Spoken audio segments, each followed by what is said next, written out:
अजं निर्विकल्पं निराकारमेकं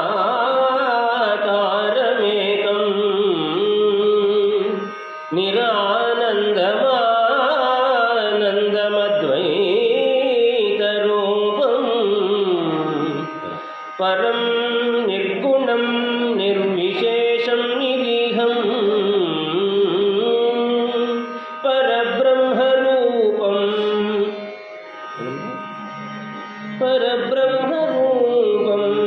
गणेशं भजेम परब्रह्मरूपं गणेशं भजेम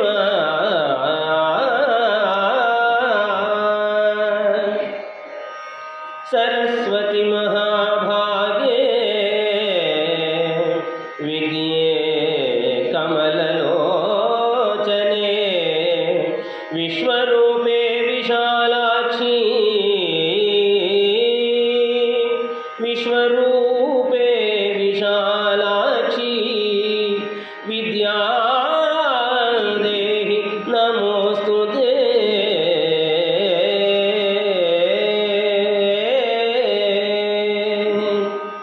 अखण्डमण्डलाकारं व्याप्तं येन चराचरं तत्पदं दर्शितं येन तत्पदं दर्शितं येन तस्मै श्री गुरवे नमः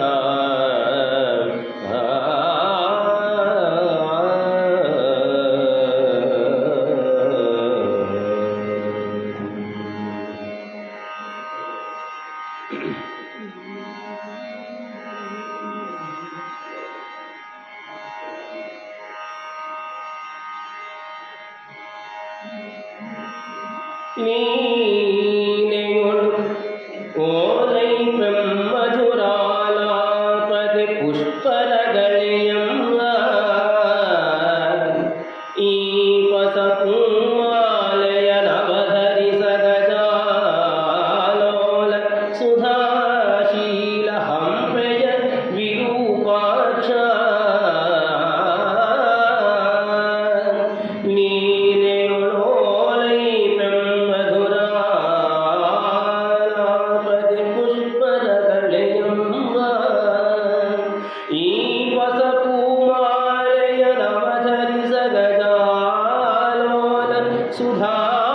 ಸುಧಾಶೀಲ ಹಂಪೆಯ ವಿರೂಪಾಕ್ಷ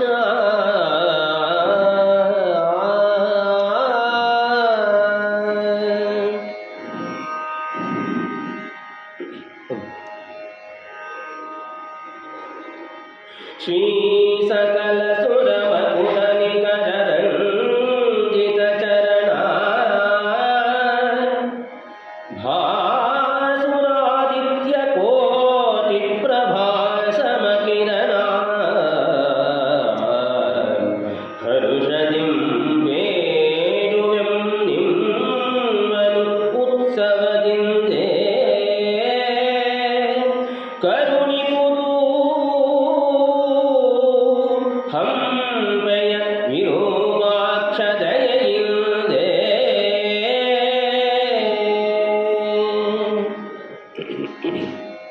ವೇದಿಕೆ ಮೇಲೆ ವಿರಾಜಮಾನರಾಗಿರುವಂತಹ ಪರಮ ಪೂಜ್ಯ ಗುರುಗಳ ಪಾದಪದ್ಮಗಳಿಗೆ ನಮಸ್ಕಾರವನ್ನು ಅರ್ಪಿಸ್ತಾ ಇಲ್ಲಿ ನೆರೆದಿರುವಂತಹ ಎಲ್ಲ ಶಿವಶರಣರಿಗೂ ಸಹ ಹೃತ್ಪೂರ್ವಕವಾದ ನಮನಗಳನ್ನು ಅರ್ಪಿಸ್ತಾ ಹರಿಹರನ ಪುಷ್ಪರಗಳೆಯ ಕಾರ್ಯಕ್ರಮವನ್ನು ನಿಮ್ಮ ಮುಂದೆ ಪ್ರಸ್ತುತಪಡಿಸ್ತಾ ಇದ್ದೇವೆ.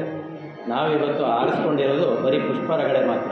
ಪುಷ್ಪರಗಳೆ ಮತ್ತು ಇತರ ರಗಳೆಗಳು ಅಲ್ಲ. ಯಾಕೆಂದರೆ ಇದನ್ನು ಹೇಳೋದಕ್ಕೆ ಸಿಕ್ಕಾಪಟ್ಟೆ ಸಮಯ ಆಗುತ್ತೆ. ಹಾಗಾಗಿ ಅದು ಒಂದನ್ನೇ ಇಟ್ಕೊಂಡಿದ್ದೇವೆ. ಈ ಕನ್ನಡ ಸಾಹಿತ್ಯದಲ್ಲಿ ಈ ರಗಳೆ ಎನ್ನುವ ಛಂದಸ್ಸು ಒಂದು ವಿಶೇಷ, ಜೊತೆಗೆ ಈ ಪುಷ್ಪರಗಳೆ ಅನ್ನೋದು ಇನ್ನಿಷ್ಟು ವಿಶೇಷವಾದಂತಹ ಒಂದು ಕೃತಿ. ಇದನ್ನು ಬರೆದಿರ್ತಕ್ಕಂಥವನು ಹರಿಹರ. ಆ ಹರಿಹರ ನಮ್ಮ ಪಾಲಿಗೆ, ಎಸ್ಪೆಷಲಿ ಕನ್ನಡ ಸಾಹಿತ್ಯಕ್ಕೆ ನಾನು ಹೇಳೋದು, ಎಂತಹ ಒಬ್ಬ ಅದ್ಭುತವಾದಂತಹ ಒಬ್ಬ ಕವಿ ಅಂತಂದರೆ ಅವನು ನಮಗೆ ಶರಣರ ವ್ಯಕ್ತಿ ಚಿತ್ರವನ್ನು ಮೊಟ್ಟ ಮೊದಲಿಗೆ ತುಂಬ ಚೆನ್ನಾಗಿ ಕೊಟ್ಟಿರ್ತಕ್ಕಂತಹ ವ್ಯಕ್ತಿ ಇವನೇ. ಇನ್ನು ಉಳಿದಿದ್ದೆಲ್ಲ ಐತಿಹಾಸಿಕವಾಗಿ ಆಮೇಲೆ ಗುರುತಿಸಿದರೆ, ಅದಕ್ಕಿಂತ ಮೊದಲು ಇವನ ಈ ಕೃತಿ ಕೃತಿಗಳ ಮೂಲಕ ಬಸವಣ್ಣನವರು ಹೀಗಿದ್ದರು, ಅಲ್ಲಮಪ್ರಭು ಹೀಗಿದ್ದರು, ಅಕ್ಕಮಹಾದೇವಿ ಹೀಗಿದ್ದರು, ಅವರ ವ್ಯಕ್ತಿತ್ವ, ಅವರ ಗುಣ ಸ್ವಭಾವ ಇವುಗಳನ್ನೆಲ್ಲ ಇವರು ಹರಿಹರ ತುಂಬ ಚೆನ್ನಾಗಿ ಚಿತ್ರಿಸಿರೋದನ್ನು ನಾವು ಕಾಣ್ತೇವೆ. ಇದು ನಮಗೆ ಸಾಹಿತ್ಯದ ದೃಷ್ಟಿಯಿಂದಲೂ ಸಹ ಹರಿಹರ ನಮ್ಮ ಕನ್ನಡ ಸಾಹಿತ್ಯಕ್ಕೆ ಮಾಡಿದಂಥ ಅತ್ಯಂತ ದೊಡ್ಡ ಉಪಕಾರ ಇದೆ. ಇದನ್ನು ಮಾಡಲಿಕ್ಕೆ ಇವನಿಗೆ ಆಗಲೇ ಇದು ಹೇಗೆ ಸಾಧ್ಯ ಆಯಿತು ಅಂದರೆ ಕಾರಣ ಇಷ್ಟೇ. ವಚನಕಾರರ ಕಾಲವನ್ನು 1150ನೇ ಇಸ್ವಿ ಅಂತ ಹೇಳಿ ಸುಮಾರು 1150ನೇ ಇಸ್ವಿ ಅಂತ ಹೇಳಿ ರಮಶ್ರೀ ಮುಗಡಿಯವರು ಕನ್ನಡ ಸಾಹಿತ್ಯ ಚರಿತ್ರೆಯಲ್ಲಿ ಗುರುತಿಸ್ತಾರೆ. ಸ್ವಲ್ಪ ಹಿಂದೆ ಮುಂದೆ ಆಗಿರುತ್ತೆ ಅದು. ಈ ಹರಿಹರನ ಕಾಲ 1200 ಅಂದರೆ ಆ ಕಲ್ಯಾಣದ ಕ್ರಾಂತಿ ಆಗಿ ಒಂದು 15-20 ವರ್ಷಗಳ ನಂತರ ಹುಟ್ಟಿರಬಹುದು, ಅಥವಾ ಕಲ್ಯಾಣದ ಕ್ರಾಂತಿ ಆದಾಗ ಇವನು 4-5 ವರ್ಷದ ಹುಡುಗ ಇರಬಹುದು ಅಷ್ಟೇ. ಹಾಗಾಗಿ ಇವನು ಬೆಳೆದು ದೊಡ್ಡವನಾದಾಗ 18-20 ವರ್ಷಕ್ಕೆ ಬಂದಾಗ ಇವನಿಗೆ ಕಲ್ಯಾಣದ ಕ್ರಾಂತಿಯ ವಿಚಾರ ಗೊತ್ತಾಗಿದೆ. ಜೊತೆಗೆ ಅದರಲ್ಲಿ ಭಾಗವಹಿಸಿ ನೋವುಂಡಂಥವರು, ಅದರಲ್ಲಿ ಕ್ರಾಂತಿಯನ್ನು ಮಾಡಿದವರು, ಅದರಿಂದ ಏಟು ತಿನ್ನಿಸ್ಕೊಂಡಿರೋದು, ಅವಮಾನ ಆಗಿರೋದು, ಭ್ರಷ್ಟರಾಗಿರ್ತಕ್ಕಂಥವ್ರು, ಸ್ಥಾನಭ್ರಷ್ಟರಾಗಿರ್ತಾರಲ್ಲ, ಇಂಥವರ ನೋವಿನ ಅಂತಹ ವ್ಯಕ್ತಿಗಳೆಲ್ಲ ಕೆಲವರನ್ನು ಪ್ರತ್ಯಕ್ಷವಾಗಿ ನೋಡಿಯೂ ಇದ್ದಾನೆ. ಹಾಗಾಗಿ ಇವನಿಗೆ ಇವರ ಕೃತಿಯಲ್ಲಿ, ಹರಿಹರನ ಕೃತಿಯಲ್ಲಿ ಅವ್ರದ್ದೆಲ್ಲ ವ್ಯಕ್ತಿತ್ವಗಳು ನಮಗೆ ತುಂಬ ಚೆನ್ನಾಗಿ ಗೊತ್ತಾಗುತ್ತೆ. ಇದು ನಮಗೆ ಕನ್ನಡ ಸಾಹಿತ್ಯಕ್ಕೆ ಹರಿಹರ ಮಾಡಿರುವಂಥ ಒಂದು ದೊಡ್ಡ ಉಪಕಾರ. ಇವನು ಇದ್ದಿದ್ದು ಹಂಪೆಯಲ್ಲಿ, ನಮಗೆಲ್ಲ ಗೊತ್ತಿದೆ. ದ್ವಾರ ಸಮುದ್ರ ಅಂತಂದರೆ ಇದರಲ್ಲಿ ಹಳೇಬೀಡಿನಲ್ಲಿ ಅವನು ಕೆಲವು ಕಾಲ ಇದು ವೀರ ಬಲ್ಲಾಳನ ಆಸ್ಥಾನದಲ್ಲಿ ಕರ್ಣಿಕನಾಗಿದ್ದ. ಆಮೇಲೆ ಅದನ್ನು ಬೇಡ ಅಂತ ಬಿಟ್ಟು ಮತ್ತೆ ವಾಪಸ್ಸು ಹರಿಹರ ಇದಕ್ಕೆ ಹಂಪೆಗೆ ಬಂದು ವಿರೂಪಾಕ್ಷನ ಸೇವೆಯಲ್ಲಿ ತನ್ನ ಕಾಲವನ್ನೆಲ್ಲ ಕಳೀತಾನೆ ಅವನು. ಈ ಹರಿಹರನ ಸ್ಪೆಷಾಲಿಟಿ ಏನು ಅಂದರೆ ಅವನ ಬರವಣಿಗೆಯಲ್ಲಿ ಓದಿದಾಗ ನಮಗೆ ಗೊತ್ತಾಗುತ್ತೆ. ಏನು ಅಂತಂದರೆ ಆ ವ್ಯಕ್ತಿಗೆ ಕಾವ್ಯ ರಚನೆಗೆ ಬೇಕಾಗಿರುವಂತಹ ಅಪಾರವಾದಂಥ ವಿದ್ವತ್, ಶಬ್ದ ಭಾಂಡಾರ ಅಂತ. ನಮ್ಮಲ್ಲೆಲ್ಲ ಒಂದು ಮಾತು ಹೇಳ್ತೀವಿ, ಮನುಷ್ಯನಿಗೆ ದಾರಿದ್ರ್ಯ ಯಾವುದು ಅಂತಂದರೆ ಜಾಸ್ತಿ ಬಟ್ಟೆ ಇಲ್ಲ, ಒಡವೆ ಇಲ್ಲ, ಸೈಟ್ ಇಲ್ಲ, ಮನೆ ಇಲ್ಲ, ಕಾರ್ ಇಲ್ಲ, ದುಡ್ಡಿಲ್ಲ ಅಂದರೆ ಇದು ದಾರಿದ್ರ್ಯ ಅಲ್ಲ. ಶಬ್ದ ದಾರಿದ್ರ್ಯ ಯಾವಾಗ ಇರುತ್ತೆ ಅವನು ಅತಿ ದೊಡ್ಡ ದರಿದ್ರ. ಸರಸ್ವತಿಯ ಅನುಗ್ರಹ ಆಗಿಲ್ಲದೆ ಇರೋನು ಅತಿ ದೊಡ್ಡ ದರಿದ್ರ. ಹರಿಹರ ಆ ವಿಚಾರದಲ್ಲಿ ಆಗರ್ಭ ಶ್ರೀಮಂತ ಅನ್ಬೋದು ಅಷ್ಟು ಅವನಿಗೆ. ಹಾಗಾಗಿ ತನ್ನ ಕೃತಿ ರಚನೆಗೆ ಬೇಕಾಗಿರುವಂತಹ ವಿದ್ವತ್ತು, ಕೃತಿಗೆ ಆರಿಸ್ಕೊಂಡಿರ್ತಕ್ಕಂತಹ ಸಾಹಿತ್ಯಕ್ಕೆ, ಅದಕ್ಕೆ ಅದರ ಪುಷ್ಟಿಯನ್ನು ಮಾಡಲಿಕ್ಕೆ ಬೇಕಾಗಿರುವಂಥ ಭಾವ ಇದೆ. ಬರೀ ನೀರಸವಾಗಿ ರಚನೆ ಮಾಡೋದಲ್ಲ, ಅವನ ಕೃತಿಗಳನ್ನು ಓದ್ತಾ ಹೋದರೆ ನಮ್ಮ ಮನಸ್ಸಿನಲ್ಲೇ ಆ ಭಾವನೆಗಳು ಮೂಡುತ್ತೆ. ಅಷ್ಟು ಚೆನ್ನಾಗಿ ಆ ಕೋಳೂರು ಕೊಡಗೂಸಿನ ರಗಳೆಯಲ್ಲಿ ನೋಡಿದರೆ ಅದರಲ್ಲಿ ಆ ಮಗುವಿನ ಇದು ಪ್ರಯತ್ನ, ದೇವರನ್ನು ಅನುನಯಿಸೋದಕ್ಕೆ ಆ ಮಗು ಮಾಡ್ತಕ್ಕಂತಹ ಯತ್ನಗಳು, ಆ ವರ್ಣನೆಗಳು ನೋಡಿದರೆ ನಾವೇ ಒಂದು ಮಗು ಆಗಬೇಕು. ಇಷ್ಟು ಚೆನ್ನಾಗಿ ಆ ವೈವಿಧ್ಯತೆ. ಕುಂಬಾರಗುಂಡಯ್ಯನ ರಗಳೆಯನ್ನು ನೋಡಿದರೆ ಎಂತಹ ಪ್ಯಾರಾಲಿಸಿಸ್ ಆದನು ಕೈಕಾಲು ಅಲುಗಾಡಿಸ್ತಾನೆ, ಅದರಲ್ಲಿ ಅನುಮಾನವೇ ಇಲ್ಲ. ಅಷ್ಟು ಅದ್ಭುತವಾಗಿ ಆ ಪದವಿನ್ಯಾಸಗಳನ್ನು ನಾವು ಅವನಲ್ಲಿ ಕಾಣ್ತೇವೆ. ಹಾಗಾಗಿ ಭಾಷೆಗೆ ಬೇಕಾದಂತಹ ಭಾವ ಅವನಲ್ಲಿ ಯಥೇಚ್ಛವಾಗಿದೆ. ಇದಕ್ಕಿಂತ ಹೆಚ್ಚಾಗಿ ಅವನಿಗೆ ಅವನಲ್ಲಿ ಇದ್ದಿದ್ದಂತಹ ಗುಣ ಏನು ಅಂತಂದರೆ, ತಾನು ಯಾವ ಕೃತಿಯನ್ನು ರಚನೆ ಮಾಡ್ತಾ ಇದ್ದಾನೋ ಅದಕ್ಕೆ ಬೇಕಾಗಿರ್ತಕ್ಕಂಥ ಡೆಡಿಕೇಶನ್ ಅಂತ ಹೇಳ್ತೀವಲ್ಲ, ಸಮರ್ಪಣಾ ಭಾವ, ಶೈವ ನಿಷ್ಠೆ ಇತ್ತು. ಕುಮಾರವ್ಯಾಸ ಒಂದು ಕಡೆ ಹೇಳ್ತಾನಲ್ಲ, ಹಲಗೆ ಬಳಕುವ ಪಿಡಿಯೋದೊಂದು ಅಗ್ಗಳಿಕೆ ಅಂತ ಹೇಳ್ತಾನಲ್ಲ, ಇದನ್ನು ರಾಜನ ಮೆಚ್ಚಿಸಲಿಕ್ಕೆ ಬರೆದಿದ್ದಲ್ಲ. ಇದು ಇನ್ಯಾರೋ ನನಗೇನೋ ಬಿರುದು ಕೊಡ್ರಿ ಅಂತ ಬರೆದಿದ್ದಲ್ಲ. ತನ್ನ ಆತ್ಮ ಸಂತೋಷಕ್ಕಾಗಿ ತನ್ನ ಮನಸ್ಸಿಗೆ ಅನಿಸಿರೋದನ್ನು ಸಾಹಿತ್ಯಕ್ಕೆ ಇಳಿಸಿರೋದ್ರಿಂದ ಅತ್ಯಂತ ಹೃದಯಂಗಮವಾಗಿ ಇವು ಬಂದಿರೋದನ್ನು ನಾವು ಕಾಣ್ತೇವೆ. ಇನ್ನು ಇವನ ಕೃತಿಗಳ ವಿಚಾರವನ್ನು ಲೆಕ್ಕ ಹಾಕಿದೆ. ಪಂಪಾಶತಕ, ರಕ್ಷಾಶತಕ, ಮುಡಿಗೆಯ ಅಷ್ಟಕ, 108 ಅಥವಾ 106 ಎರಡು ಗೊಂದಲ ಇದೆ. 106 ಶಿವಗಣರ ರಗಳೆಗಳನ್ನು ಬರೆದಿದ್ದಾನೆ. ಇವನನ್ನು ಕ್ರಾಂತಿಕಾರಿ ಕವಿ ಮತ್ತು ರಗಳೆಯ ಕವಿ ಅಂತ ಕರೆದಿದ್ದಾರೆ. ಮೊಟ್ಟ ಮೊದಲಿಗೆ ಇವನನ್ನು ಕರೆದಿದ್ದು ಕ್ರಾಂತಿಕಾರಿ ಕವಿ ಅಂತ. ಯಾಕೆ ಕ್ರಾಂತಿಕಾರಿ ಕವಿ ಅಂತ ಕರೆದು ಅಂದರೆ, ನಮ್ಮ ಆತ್ಮೀಯರು ಹೇಳಿದರು, ಈ ರಗಳೆಯ ಛಂದಸ್ಸಿನ ಬಗ್ಗೆ ಹೇಳ್ತಾ ಒಂದೆರಡು ಮಾತನ್ನು ಹೇಳಿದರು. ನಮ್ಮಲ್ಲಿ ಇವನಿಗಿಂತ ಹಿಂದೆ, ಹರಿಹರನಿಗಿಂತ ಹಿಂದೆ ಇದ್ದಿದ್ದೆಲ್ಲ ಏನು ಅಂತಂದರೆ ಚಂಪು ಕಾವ್ಯಗಳು. ಚಂಪು ಕಾವ್ಯಗಳು ಅಂದರೆ 4 ಸಾಲ ಪದ್ಯಗಳು. ಆ 4 ಸಾಲ ಪದ್ಯಗಳು ಹೇಗೆ ಅಂತಂದರೆ, ನಾವು ಏನೇ ವಿಷಯಗಳನ್ನು ಹೇಳೋದಿದ್ರೂ ಆ 4 ಸಾಲ ಒಳಗಡೆಗೆ ತುಂಬಬೇಕು. ವಿಷಯ ಜಾಸ್ತಿ ಇದ್ದು 4 ಸಾಲ ಒಳಗೆ ತುಂಬಲಿಕ್ಕಾಗಲಿಲ್ಲ ಅಂತಂದರೆ ಅದನ್ನೇನೇನೋ ಮಾಡಿ ಮುದ್ದೆ ಮಾಡಿ ಅದರೊಳಗೆ ತುರುಕಿಡಬೇಕು, ಅದು ಬಿಗಿಯಾಗುತ್ತೆ. ಇಲ್ಲ 4 ಸಾಲಿಗೆ ಆಗಲ್ಲ, ಅಷ್ಟಿಲ್ಲ 2 ಸಾಲ 3 ಸಾಲಾಗಿದೆ ಅಂತಂದರೆ 4 ಸಾಲಿಗೆ ಎಳಿಬೇಕು, ಜಾಳ ಆಗುತ್ತೆ. ಹಾಗಾಗಿ ಆ ಕೃತಿಗಳನ್ನು ನೋಡಿದಾಗ ನಮಗೆ ಗೊತ್ತಾಗುತ್ತೆ, ಇದು ಇಲ್ಲಿ ಸ್ವಲ್ಪ ಜಾಳ ಆಗಿದೆ, ಇದೆಲ್ಲ ತುಂಬ ಕಾಂಪ್ಯಾಕ್ಟ್ ಆಗಿಬಿಟ್ಟಿದೆ, ಇನ್ನೊಂದು ಸ್ವಲ್ಪ ವಿಸ್ತಾರ ಮಾಡಬೇಕಿತ್ತು ಅಂತ. ಆದರೆ ಅವಾಗ ಇದ್ದಿದ್ದೆ ಚಂಪಕ ಮಾಲೆ, ಉತ್ಪಲ ಮಾಲೆ ಇಂಥವೆಲ್ಲ ಇದು ಅಷ್ಟರಲ್ಲೇ ಕಂದ ಪದ್ಯ ಇವುಗಳಲ್ಲೇ ಮಾಡಬೇಕಿತ್ತು ಅವರು. ಮೊಟ್ಟ ಮೊದಲಿಗೆ ಹರಿಹರ ಏನು ಮಾಡ್ದ, ಈ 4 ಸಾಲು ಅನ್ನುವಂಥ ಈ ಪದ್ಯದ ಮಿತಿಯನ್ನೇ ಮೀರಿದ. ಕನ್ನಡ ಸಾಹಿತ್ಯದಲ್ಲಿ ಮೊಟ್ಟ ಮೊದಲ ಕ್ರಾಂತಿ ಮಾಡೋದು ನೀವೇ. ಅದಕ್ಕೆ ಇವನನ್ನು ಕ್ರಾಂತಿಕಾರಿ ಕವಿ ಅಂತ ಕರೆದಿದ್ದು. ಎಲ್ಲರೂ 4 ಸಾಲು ಕಂದ ಪದ್ಯವೋ ಅಥವಾ ಛಂದಸ್ಸಿನ ಇದನ್ನು ಏನು ಹೇಳ್ತೀವಿ ಖ್ಯಾತ ಕರ್ನಾಟಕಂ ಅಂತ ಹೇಳ್ತೀವಲ್ಲ, ಅದನ್ನು ಬಿಟ್ಟು ಇವನೇನು ಮಾಡ್ದ, ಒಂದೊಂದು ಸಾಲಿಗೆ ಇಷ್ಟಿಷ್ಟು ಮಾತ್ರ ಇರಬೇಕು, ಎಷ್ಟಾದ್ರೂ ಉದ್ದ ಆಗಲಿ ಅಂತ ಮೊಟ್ಟ ಮೊದಲಿಗೆ ಈ ಪದ್ಧತಿಯನ್ನು ಪ್ರಾರಂಭ ಮಾಡೋದು ನೀವೇ. ಅದರಲ್ಲೂ 2-3 ಛಂದಸ್ಸುಗಳನ್ನು ಅವನು ಬಳಸ್ಕೊಂಡಿದ್ದಾನೆ. ಉತ್ಸಾಹ, ಮಂದಾನಿಲ ಮತ್ತು ಲಲಿತ ಅಂತ ಹೆಚ್ಚಾಗಿ ಅವನು ಬರೆದಿರೋದು ಲಲಿತ ರಗಳೆಯಲ್ಲಿ. ಮಧ್ಯದಲ್ಲಿ ಅಲ್ಲಲ್ಲೇ ಅವನಿಗೆ ಉತ್ಸಾಹ ಬಂದದಲ್ಲಿ ಮಂದಾನಿಲ ತಂದಿರೋದು ಉಂಟು, ಆಮೇಲೆ ಉತ್ಸಾಹ ರಗಳೆಯನ್ನು ತಂದಿರೋದು ಉಂಟು. ಅದರಲ್ಲಿ ಈ ಕೃತಿಗಳಲ್ಲೂ ಸಹ ನಾವು ಕಾಣ್ತೇವೆ. ಇದು ಅವನು ಮಾಡಿರುವಂತಹ ಒಂದು ವಿಶೇಷತೆ. ಇವನು ಬರೀ ರಗಳೆಯನ್ನೇ ಬರೀತಾನೆ, ರಗಳೆ ಕವಿ ಇವನು. ಇವನಿಗೆ ಛಂದಸ್ಸಿನ ಬಗ್ಗೆ ಯಾಕೆ ಅಂತಂದರೆ, ಮನುಷ್ಯನ ಪಾಂಡಿತ್ಯ ಗೊತ್ತಾಗಬೇಕು ಅಂದರೆ ಚಂಪು ಕಾವ್ಯಗಳಲ್ಲಿ ಗೊತ್ತಾಗಲ್ಲ. ಇವನಿಗೆ ಚಂಪು ಕಾವ್ಯ ಬರೆಯೋ ಶಕ್ತಿ ಇಲ್ಲ ಅಂತ ಯಾರೋ ಆಕ್ಷೇಪಣೆ ಮಾಡಿಕೊಂಡಿದ್ದಕ್ಕೆ ಗಿರಿಜಾ ಕಲ್ಯಾಣ ಅನ್ನುವಂಥ ಕಾವ್ಯವನ್ನು ಬರೆದ. ಅದು ಅದ್ಭುತವಾದಂತಹ ಕೃತಿ. ಅದು ಇಂತಹ ಒಂದು ಕೃತಿಯನ್ನು ಅವನು ಮಾಡಿರೋದನ್ನು ನೋಡ್ತೇವೆ.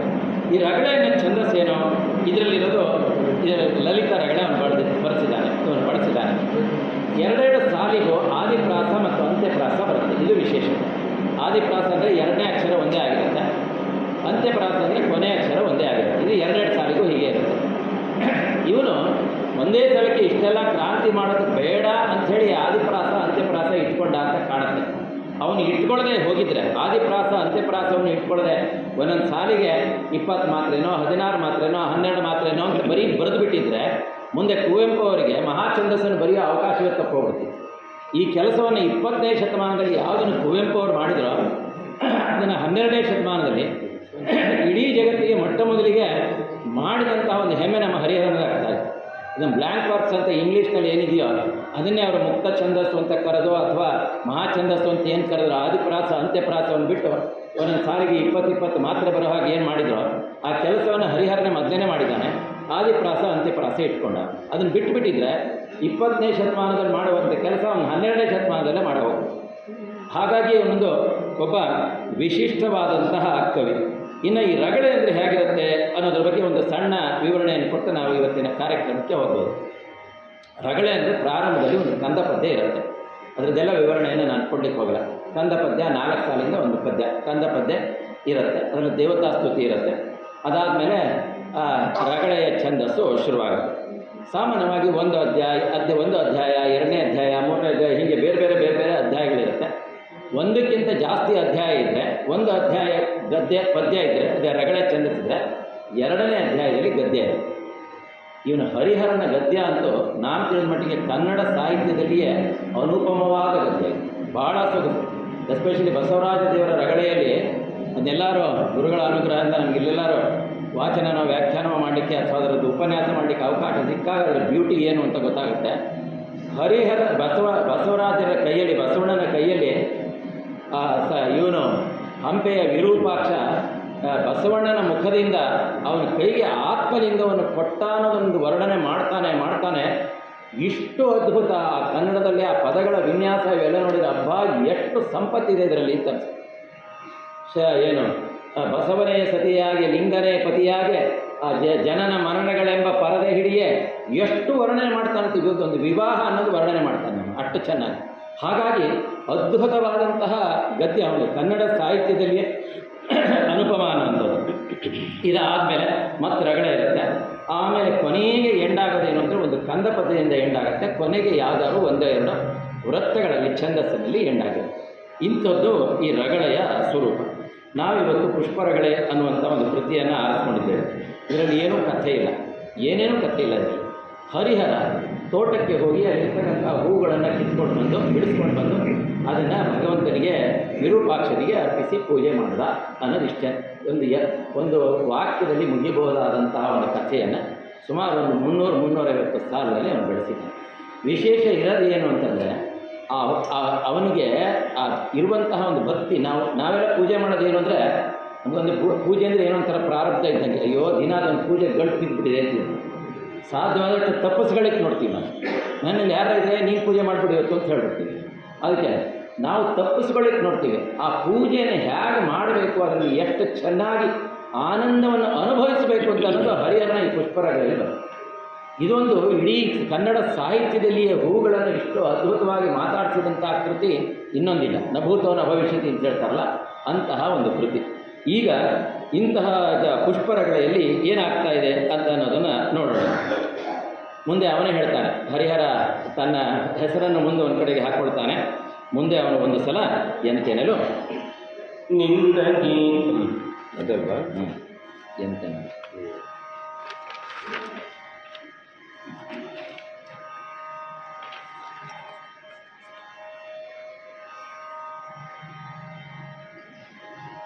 ಎಂತೆನಲು ಹಂಪೆಯೊಳಗಿಂದಿಂದು ಕೊಂಡಾಡಿ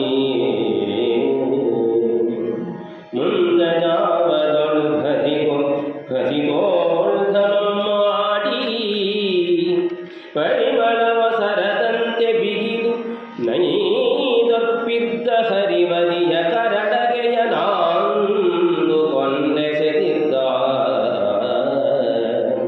ನಿನ್ನ ಗೀತಂಗಳಂ ಹರುಷದಿಂಪಾಡುತಂ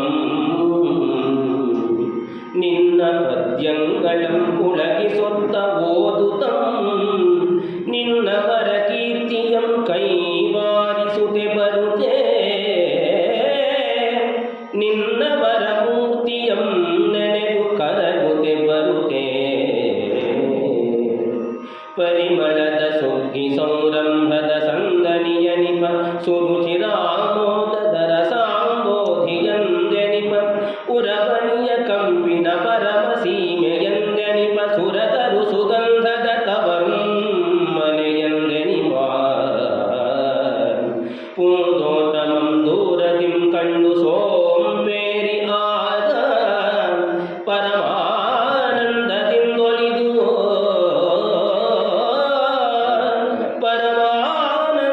ಪರಮಾನಂದದಿಂದೊಲಿದು ನಲವೇರಿ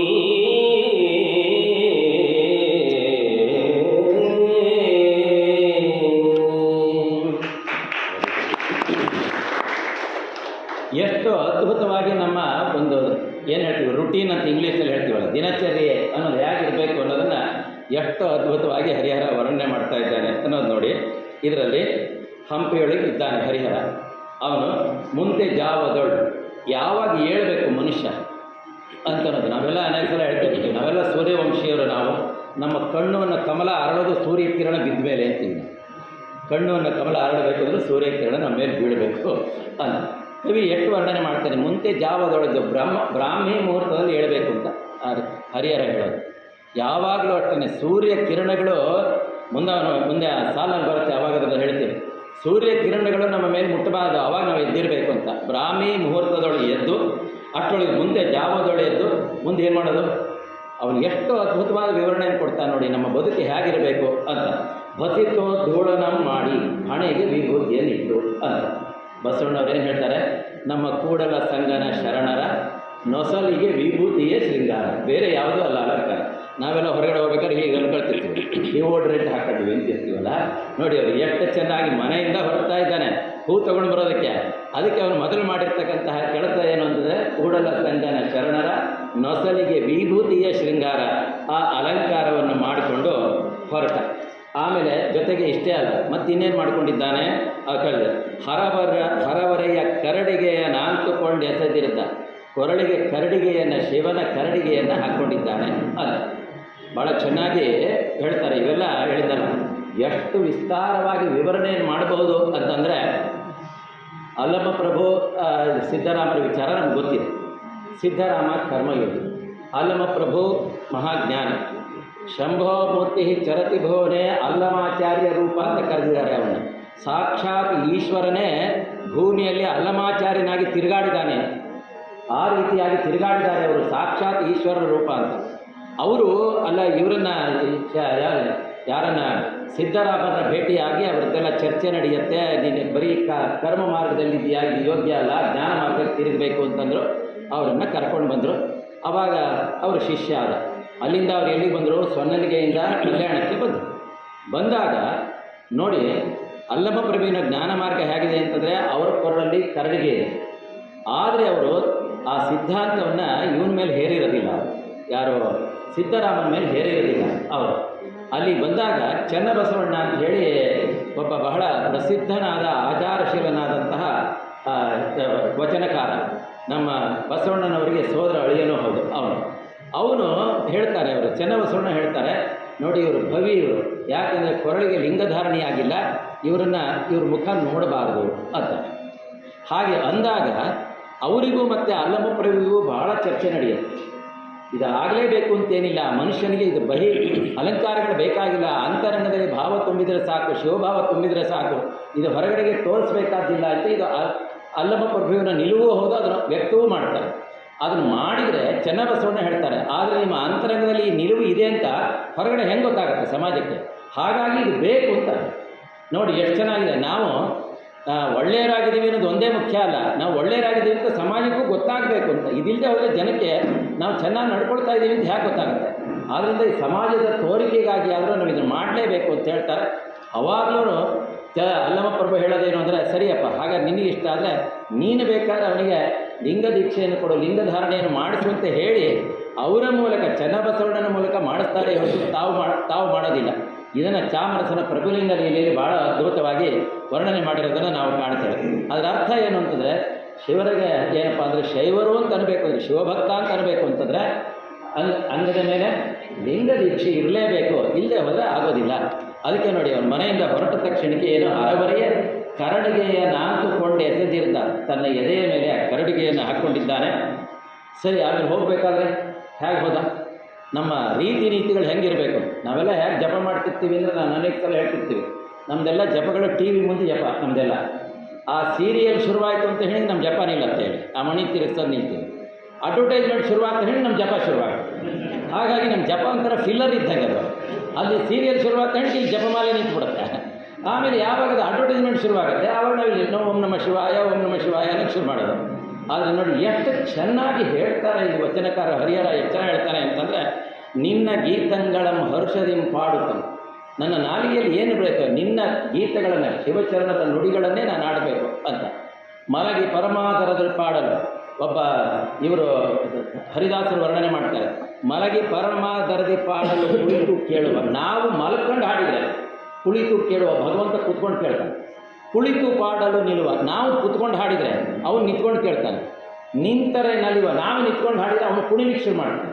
ಹರಿ ಕುಣಿದ ತಮ್ಮ ಹರಿ ಕುಣಿದ ಅಂತ ಹೇಳೋದು ಅದೇ ಕಾರಣ. ಆಯ್ತು, ನಿಂತರೆ ನಲಿವ, ನಾವು ನಲಿದ್ರೆ ಹಾಡು ಕೇಳ್ತಾ, ನಾವು ವಚನವನ್ನು ಹೇಳ್ತಾನೋ ಅಥವಾ ಹಾಡು ಹೇಳ್ತಾ ನಾವು ನಲಿದ್ರೆ, ನಲಿದರೆ ಒಲಿವೆ ನಾ ನಿಮಗೆಂಬ. ನೀನು ಎಲ್ಲರೂ ನನ್ನ ವಚನವನ್ನು ಹಾಡ್ತಾ ನೀ ಸಂತೋಷ ಪಡ್ತಾ ಇದೆಯಾ, ನಿನಗೆ ಒಲಿದು ಬಿಡ್ತಾನೆ. ಏನು ಬೇಕು ಹೇಳಬೇಕು. ಮೊನ್ನೆ ಯಾರೊಬ್ಬರು ಹೇಳ್ತಾ ಇದ್ದೆ, ದೇವರಿಗೂ ಮತ್ತು ಭಕ್ತನಿಗೂ ಜಗಳ ನಡೆದಿರುತ್ತಲ್ಲ, ಕಾಂಪಿಟೇಷನ್ ನಡೆಯುತ್ತಲ್ಲ, ಸಾವಿರಾರು ವರ್ಷಗಳಿಂದ ಎಷ್ಟೋ ಲಕ್ಷಾಂತರ ಕೋಟ್ಯಾಂತರ ಏನು ಭಕ್ತರು ಭಗವಂತನ ಜೊತೆಗೆ ಜಗಳ ಆಡ್ತಾನೆ ಇದ್ದಾರೆ, ಕಾಂಪಿಟೇಷನ್ ಕಟ್ಟೇ ಇದ್ದಾರೆ. ಹೋಗ್ತಾನೆ ಅವನನ್ನು ಅನುಗ್ರಹ ಪಡ್ಕೋಬೇಕು. ಒಂದೇ ಒಂದು ಸಲವೂ ದೇವ್ರು ಗೆದ್ದಿಲ್ಲ. ಯಾವಾಗಲೂ ಗೆದ್ದಿರೋದು ಯಾರು? ಮತ್ತು ಭಕ್ತನೇ. ಅವ್ನು ಯಾವುದೋ ಮೂಲೆಯಲ್ಲಿ ಕೂತ್ಕೊಂಡಿರಲಿ, ಅವ್ನು ಬರಬೇಕು, ಇವ್ರ ಕರ್ದಲ್ಲಿ ಬರಬೇಕು, ಬಂದಾಗ ಅವ್ನು ಗೀತ್ ಕೇಳ್ತಾನೆ ಕೊಟ್ಟು ಹೋಗಬೇಕು. ಒಂದೇ ಒಂದು ಸಲ ಭಗವಂತ ಗೆದ್ದಿಲ್ಲ. ಗೆದ್ದಿದ್ದು ಯಾವಾಗ? ಭಕ್ತರನೇ. ಅದಕ್ಕಾಗಿ ಅವನನ್ನು ನಮ್ಮ ಹತ್ರ ಬರಲಿಕ್ಕೆ ಏನು ಮಾಡಬೇಕು? ಎಷ್ಟು ಅದ್ಭುತವಾಗಿ ವರ್ಣನೆ ಮಾಡ್ತಾರೆ. ನಿನ್ನ ಗೀತಂಗಳ ಹರ್ಷದಿಂಪಾಡುತ್ತ, ಬರೀ ಹಾಡೋದಲ್ಲ, ಹರ್ಷದಿಂಪಾಡುತ್ತ ಅಂತ. ಆ ಹಾಡೋದ್ರಲ್ಲಿ ಒಂದು ಸಂತೋಷ ಇಡಬೇಕು. ಅದಕ್ಕೆ ಇಲ್ಲದೆ ಹೋದರೆ ಮಕ್ಕಳು ಇದಕ್ಕಿರುತ್ತಲ್ಲ, ಬೈಹಾಟ್ ಮಾಡಲಿಕ್ಕೆ ಪದ್ಯಗಳು ಇಟ್ಟಿರ್ತಾರಲ್ಲ, ಹಾಗೆ ಸುಮ್ಮನೆ ಕಲಿತಾರೆ, ಆಡ್ತಾರೆ. ಆ ಹಾಡಿನಲ್ಲಿ ಒಂದು ಆನಂದವನ್ನು ಅನುಭವಿಸಬೇಕಲ್ಲ, ಅದಕ್ಕೆ ಹರ್ಷದಿಂಪಾಡುತ್ತಮ. ನಿನ್ನ ಪದ್ಯಗಳನ್ನು ಉಳುಗಿಸತ್ತ ಓದುತ್ತಮ. ಏನಾದರೂ ಒಂದು ಗ್ರಂಥವನ್ನು ಓದಿದರೆ ಎಷ್ಟು ಅದ್ಭುತವಾಗಿ ವರ್ಣನೆ ಮಾಡ್ತಾರೆ ಅಂತಂದರೆ, ಅದನ್ನು ಪದ್ಯಗಳನ್ನು ಓದ್ತಾ, ವಚನಗಳು ಓದ್ತಾ ಮೈಯಲ್ಲಿ ರೋಮಾಂಚನ ಆಗಬೇಕು ಅಂತ, ಮೈಯಲ್ಲಿ ರೋಮಾಂಚನ ಆಗಬೇಕು, ಆ ಥರ ಓದಬೇಕು. ನಿನ್ನವರ ಕೀರ್ತಿಯ, ನಿನ್ನ ಶ್ರೇಷ್ಠವಾದ ಕೀರ್ತಿಯನ್ನು ಅದನ್ನು ಜ್ಞಾಪಕ ಮಾಡ್ಕೊಳ್ತಾ, ನಿನ್ನ ರೂಪವನ್ನೇ ಮನಸ್ಸಿನಲ್ಲಿ ನೆನೆಸ್ಕೊಳ್ತಾ ಬರ್ತಾ ಇರಬೇಕಾದ್ರೆ, ಎಲ್ಲೋ ಬೆಳಗಿನ ಜಾವ ನಾನು ಹೇಳಿದ್ನಲ್ಲಿ ಇದೆಲ್ಲ ನಡೀತಾ ಇರೋದು ಎಷ್ಟೊತ್ತಿಗೆ? 3:30-4 ಗಂಟೆಗೆ ಎದ್ದಿದ್ದಾರೆ. ಈ ಹರಿಹರ 4 ಗಂಟೆ ಎಷ್ಟೊತ್ತಿಗೆ ಬ್ರಾಹ್ಮಿ ಮುಹೂರ್ತದಲ್ಲಿ ಎದ್ದಿದ್ದಾರೆ. ಎದ್ದು ಬೆಳಗಿನ ವಿಧಿಯನ್ನು ತೀರಿಸಿಕೊಂಡು ಆಮೇಲೆ ಹೂ ತರಲಿಕ್ಕೆ ಅಂತ ಹೊರಟಿದ್ದಾರೆ. ಹೋಗ್ತಾ ಇರಬೇಕಾದ್ರೆ ಅಲ್ಲಿ ದೂರದಿಂದ ಬೆಳಗಿನ ತಂಗಾಳಿಗೆ ವಾಸನೆ, ಹೂವಿನ ವಾಸನೆ ಬರಲಿಕ್ಕೆ ಶುರುವಾಯಿತು. ನಾವೇನು ಮಾಡ್ತೀವಿ, ವಾಸನೆ ಬಂದರೆ ಅಂತ ಉಸಿರು ಹೇಳ್ಕೊಳ್ತೀವಲ್ವಾ? ಇವ್ರು ಏನು ಮಾಡಿದ್ದಾರೆ ಅಂತ ಮುಂದಿನ ಸಾಲುಗಳಿಗೆ ಗೊತ್ತಾಗುತ್ತೆ. ಆ ವಾಸನೆ ಬಂದ ಹೆಂಡತಿ ಇವರು ಉಸಿರು ಬಿಗಿ ಹಿಡಿದು ಅವರು ಅಂದ್ಕೊಂಡ್ರು, ಓಹೋ ಹಾಗಾದರೆ ನಾವು ಬಂದಿರ್ತಕ್ಕಂಥ ದಿಕ್ಕು ಸರಿ ಇದೆ, ನಾವು ಹೂವಿನ ತೋಟದ ಕಡೆ ಬರ್ತಾ ಇದ್ದೀನಲ್ಲ ಈ ದಿಕ್ಕು ಸರಿ ಇದೆ ಅಂತ ಅಂದ್ಕೊಂಡು ಸುರತರು ಸುಗಂಧದ ತವರು ಮನೆಯ ರೀತಿಯಲ್ಲಿರ್ತಕ್ಕಂತಹ ಕಲ್ಪವೃಕ್ಷದ ತವರು ಮನೆಯ ರೀತಿಯಲ್ಲಿರುವಂತಹ ಆ ಹೂದೋಟವನ್ನು ದೂರದಿಂದ ಕಂಡುಬಿಟ್ಟು ಬಹಳ ಸಂತೋಷ ಆಯಿತು ಅವರಿಗೆ. ಅಂತ ನಾವೇನು ಮಾಡ್ತೀವಿ, ಎಷ್ಟೋ ಸಲ ಮನೆಯಿಂದ ನಮ್ಮೆಲ್ಲ ಈಗೆಲ್ಲ ಸಿಟಿ ಊರುಗಳೆಲ್ಲ ನೋಡಬೇಕು, ವಾಕಿಂಗ್ ಹೋಗ್ಬೇಕಾದ್ರೆ ಒಂದು ಕವರ್ ತಗೊಂಡು ಹೋಗಿ ಅವ್ರಿವ್ರ ಮನೆ ಗಿಡದಲ್ಲಿ ಹೂವೆಲ್ಲ ಕಿತ್ಕೊಂಬರೋದು. ಯಾರೋ ಹೇಳ್ಬಿಟ್ಟಿದ್ದಾರೆ, ಈಗ ಯಾರೋ ಟಿ ವಿಲೆಲ್ಲ ಹೇಳ್ತಾರೆ, ಕದ್ದು ಹೂವನ್ನ ಏರಿಸ್ಬಿಟ್ರೆ ಗೆದ್ದಷ್ಟು ಫಲ ಅಂತೇನೋ ಟಿ ವಿಯಲ್ಲಿ ಯಾರೋ ಹೇಳ್ಬಿಡ್ತಾರೆ. 10 ಬೆರಳಿಗೂ 15-20 ಉಂಗುರ ಇಟ್ಕೊಂಡಿರ್ತಾರಲ್ಲ ಅವ್ರು ಹೇಳ್ಬಿಡ್ತಾರೆ, ಕದ್ದು ಹೂವನ್ನು ದೇವರಿಗೆ ಏರಿಸಿದ್ರೆ ದೇವ್ರನ್ನ ಗೆದ್ದಷ್ಟು ಫಲ ಅಂತ. ಚೀಚು ಅಂದ್ರೆ ಅದನ್ನ ಏರಿಸ್ತಾರೆ. ಇನ್ನೊಬ್ಬರ ಮನೆಯ ಹೂವನ್ನು, ಕದ್ದು ಹೂಗಳನ್ನು ಏರಿಸಿದರೆ ಅದು ಪಾಪ ಬರುತ್ತೆ ಹೊರತು ಅದರಿಂದ ಪುಣ್ಯ ಬರೋದಿಲ್ಲ. ಅವರು ತಮಗಾಗಿ ಬೆಳೆಸಿದ್ದನ್ನು ನಾವು ತಗೊಂಡ್ರೆ ಅದನ್ನು ಭಾಳ ಚೆನ್ನಾಗಿ ಹೇಳ್ತಾರೆ ಗರುಡ ಪುರಾಣ ಇತ್ಯಾದಿಗಳಲ್ಲಿ. ಏನೇ ಕದ್ರೂ ಸಹ ಯಮ ಅವರ ಅಂಗಾಂಗಗಳನ್ನು ಕತ್ತರಿಸ್ತಾನೆ ಅಂತ. ಒಂದು ಹೂವನ್ನೇ ಕದ್ದಿರಿ, ಹಣ್ಣನ್ನೇ ಕದ್ದಿರಿ, ನೀವು ಅಂಗಾಂಗಗಳನ್ನು ಕತ್ತರಿಸ್ತಾನೆ ಅಂತ. ಅಣ್ಣನ ಮನೆಯ ಹೂದೋಟದಲ್ಲಿ, ಹಣ್ಣಿನ ತೋಟದಲ್ಲಿ ಬಿದ್ದಿರ್ತಕ್ಕಂಥ ಒಂದು ಬಿದ್ದಿರೋ ಹಣ್ಣನ್ನು ತಿಂದಿದ್ದಕ್ಕೆ ಜೈಮಿನಿ ಭಾರತದಲ್ಲಿ ಶಂಖಾಲಿಖಿತಾನವರ ಕಥೆಯಲ್ಲಿ ಅಣ್ಣ ತಮ್ಮನಿಗೆ ನೀನು 2 ಕೈಗಳನ್ನು ಕತ್ತರಿಸ್ಕೋಬೇಕು ಅಂತ ಆಜ್ಞೆ ಮಾಡ್ತಾನೆ. ಕಳ್ಳತನದ್ದು ಯಾವುದನ್ನು ಬಳಸಬಾರ್ದು ಭಗವಂತನಿಗೆ ಅಂತ. ಇವನಿಗೆ ಗೊತ್ತಾಯಿತು ಅಲ್ಲಿ ದೂರದಲ್ಲಿ ಹೂವಿದೆ ಅಂತ, ಹೂವಿನ ತೋಟ ಇದೆ ಅಂತ. ಭಾಳ ಸಂತೋಷ ಆಯಿತು ಅವನಿಗೆ. ಅಯ್ಯೋ ಎಷ್ಟೊಂದು ಹೂಗಳನ್ನು ತಗೊಂಡ್ಬರ್ಬೋದಲ್ಲ ಅಂತ ಯೋಚನೆ ಮಾಡಿ ಹಾಗೆ ಬರ್ತಾ ಇರಬೇಕಾದ್ರೆ ಮುಂದೆ ಬರಬರಗುಡಿಯ ಕಂಪು ಭರತಿಂ ತೀರೆ ಹರ ಹರ ವಿರೂಪಾಕ್ಷ ಹರ ಹರ ವಿರೂಪಾಕ್ಷ ನಿಮಗೆ ನುತ್ತಂ ಕೂಡೆ ಮನದಿಂದ ಕೈಗೊಳ್ಳ ಮುನ್ನರಿ ಗಂಧಮಂ ನಿನಗೆ ಬಲಿ ನೀವೆನುತ್ತಮ ಕುಸುಮ ವೃಂದಮಂ ಎಂದಿಪ್ಪಿಸುತ್ತೆ ಪೂದೋಟಮಂ ಕೈ ಮಿಕ್ಕು ಬಂದು ಪುಳಕಿಸುತ್ತೆ ಹರಿದೇವನೊಲವಿಂಪೊಕ್ಕು ತೂಗಾಡು ತೊಳೆದಾಡುತ್ತ ಆಹಾ ವಿರೂಪಾಕ್ಷ ಪೊಗಳಂದರೆ ನೋಡುತ್ತಾಗ ವಿರೂಪಾಕ್ಷ ಎನ್ನುತ್ತೆ ಹಿಗ್ಗುತ್ತೆ ಹೊಂಗುತ್ತಗಿದು ಜನಗಿಂದು ಕರುಣಿಸಿದನೇ ಸದಾ ಶಿವನ ಎನ್ನುತ್ತೆ.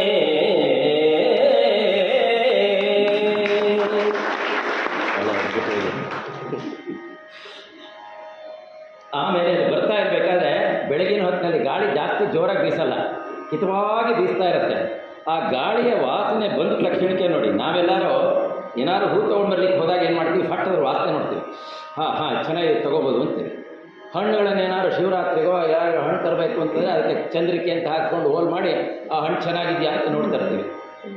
ಹರಿಹರ ಹೇಳೋ ಮಾತು ನೋಡಿ ಎಷ್ಟು ಚೆನ್ನಾಗಿದೆ ಅಂದರೆ ಹಾಗೆ ನೋಡಬಾರ್ದು, ವಾಸನೆ ನೋಡಬಾರ್ದು, ದೃಷ್ಟಿಸಿಯೂ ನೋಡಬಾರ್ದು ಅಂತ ಅವರು.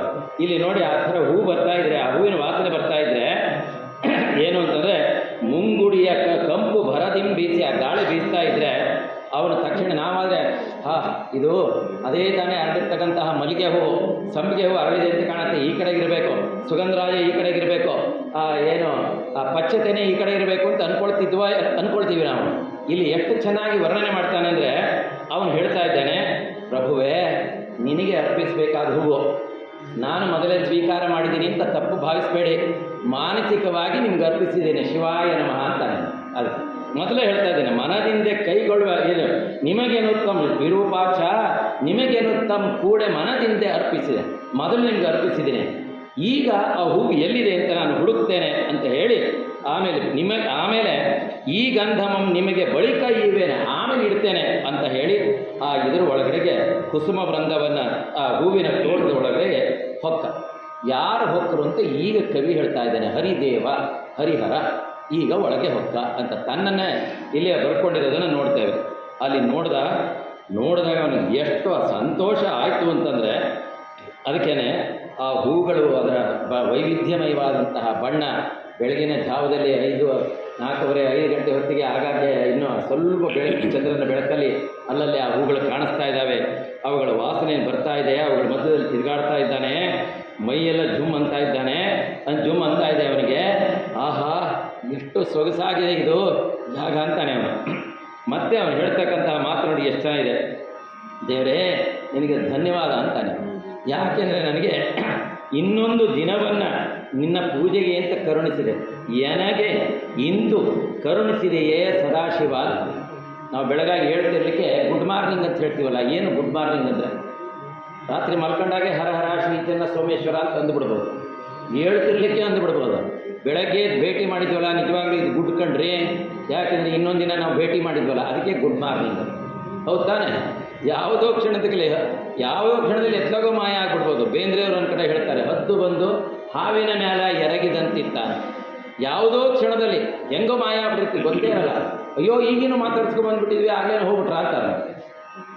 ಚಂದ್ರಶೇಖರ ಭಾರತಿಗಳು ಅಂತ ಒಬ್ಬರು ಗುರುಗಳಿದ್ರು ಇದರಲ್ಲಿ ಶೃಂಗೇರಿಯಲ್ಲಿ.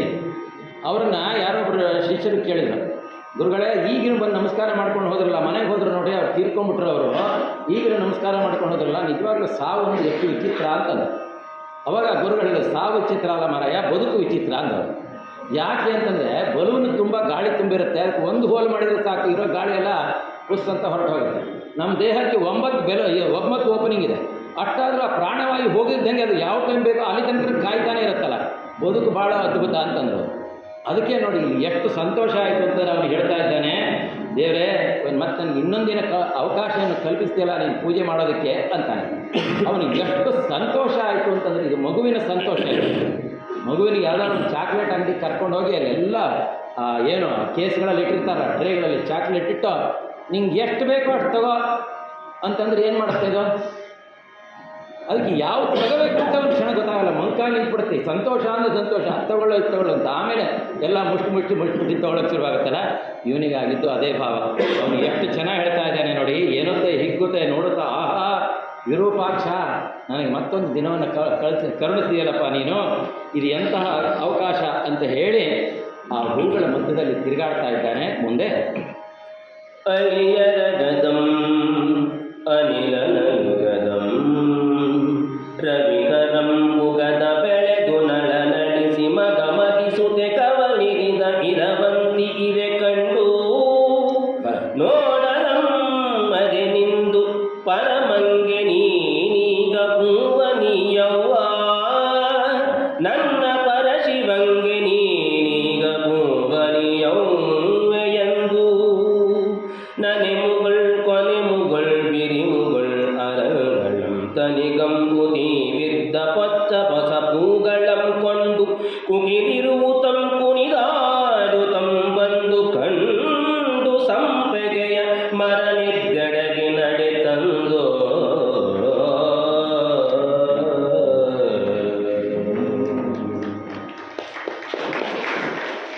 ಎಂತಹ ಅದ್ಭುತವಾಗಿ ಹೂಗಳನ್ನು ಬಿಡಿಸಿದ ಅನ್ನೋದನ್ನು ಹರಿಹರನ ವರ್ಣನೆ ನೋಡಿ ಎಷ್ಟು ಚೆನ್ನಾಗಿದೆ ಅಂತ.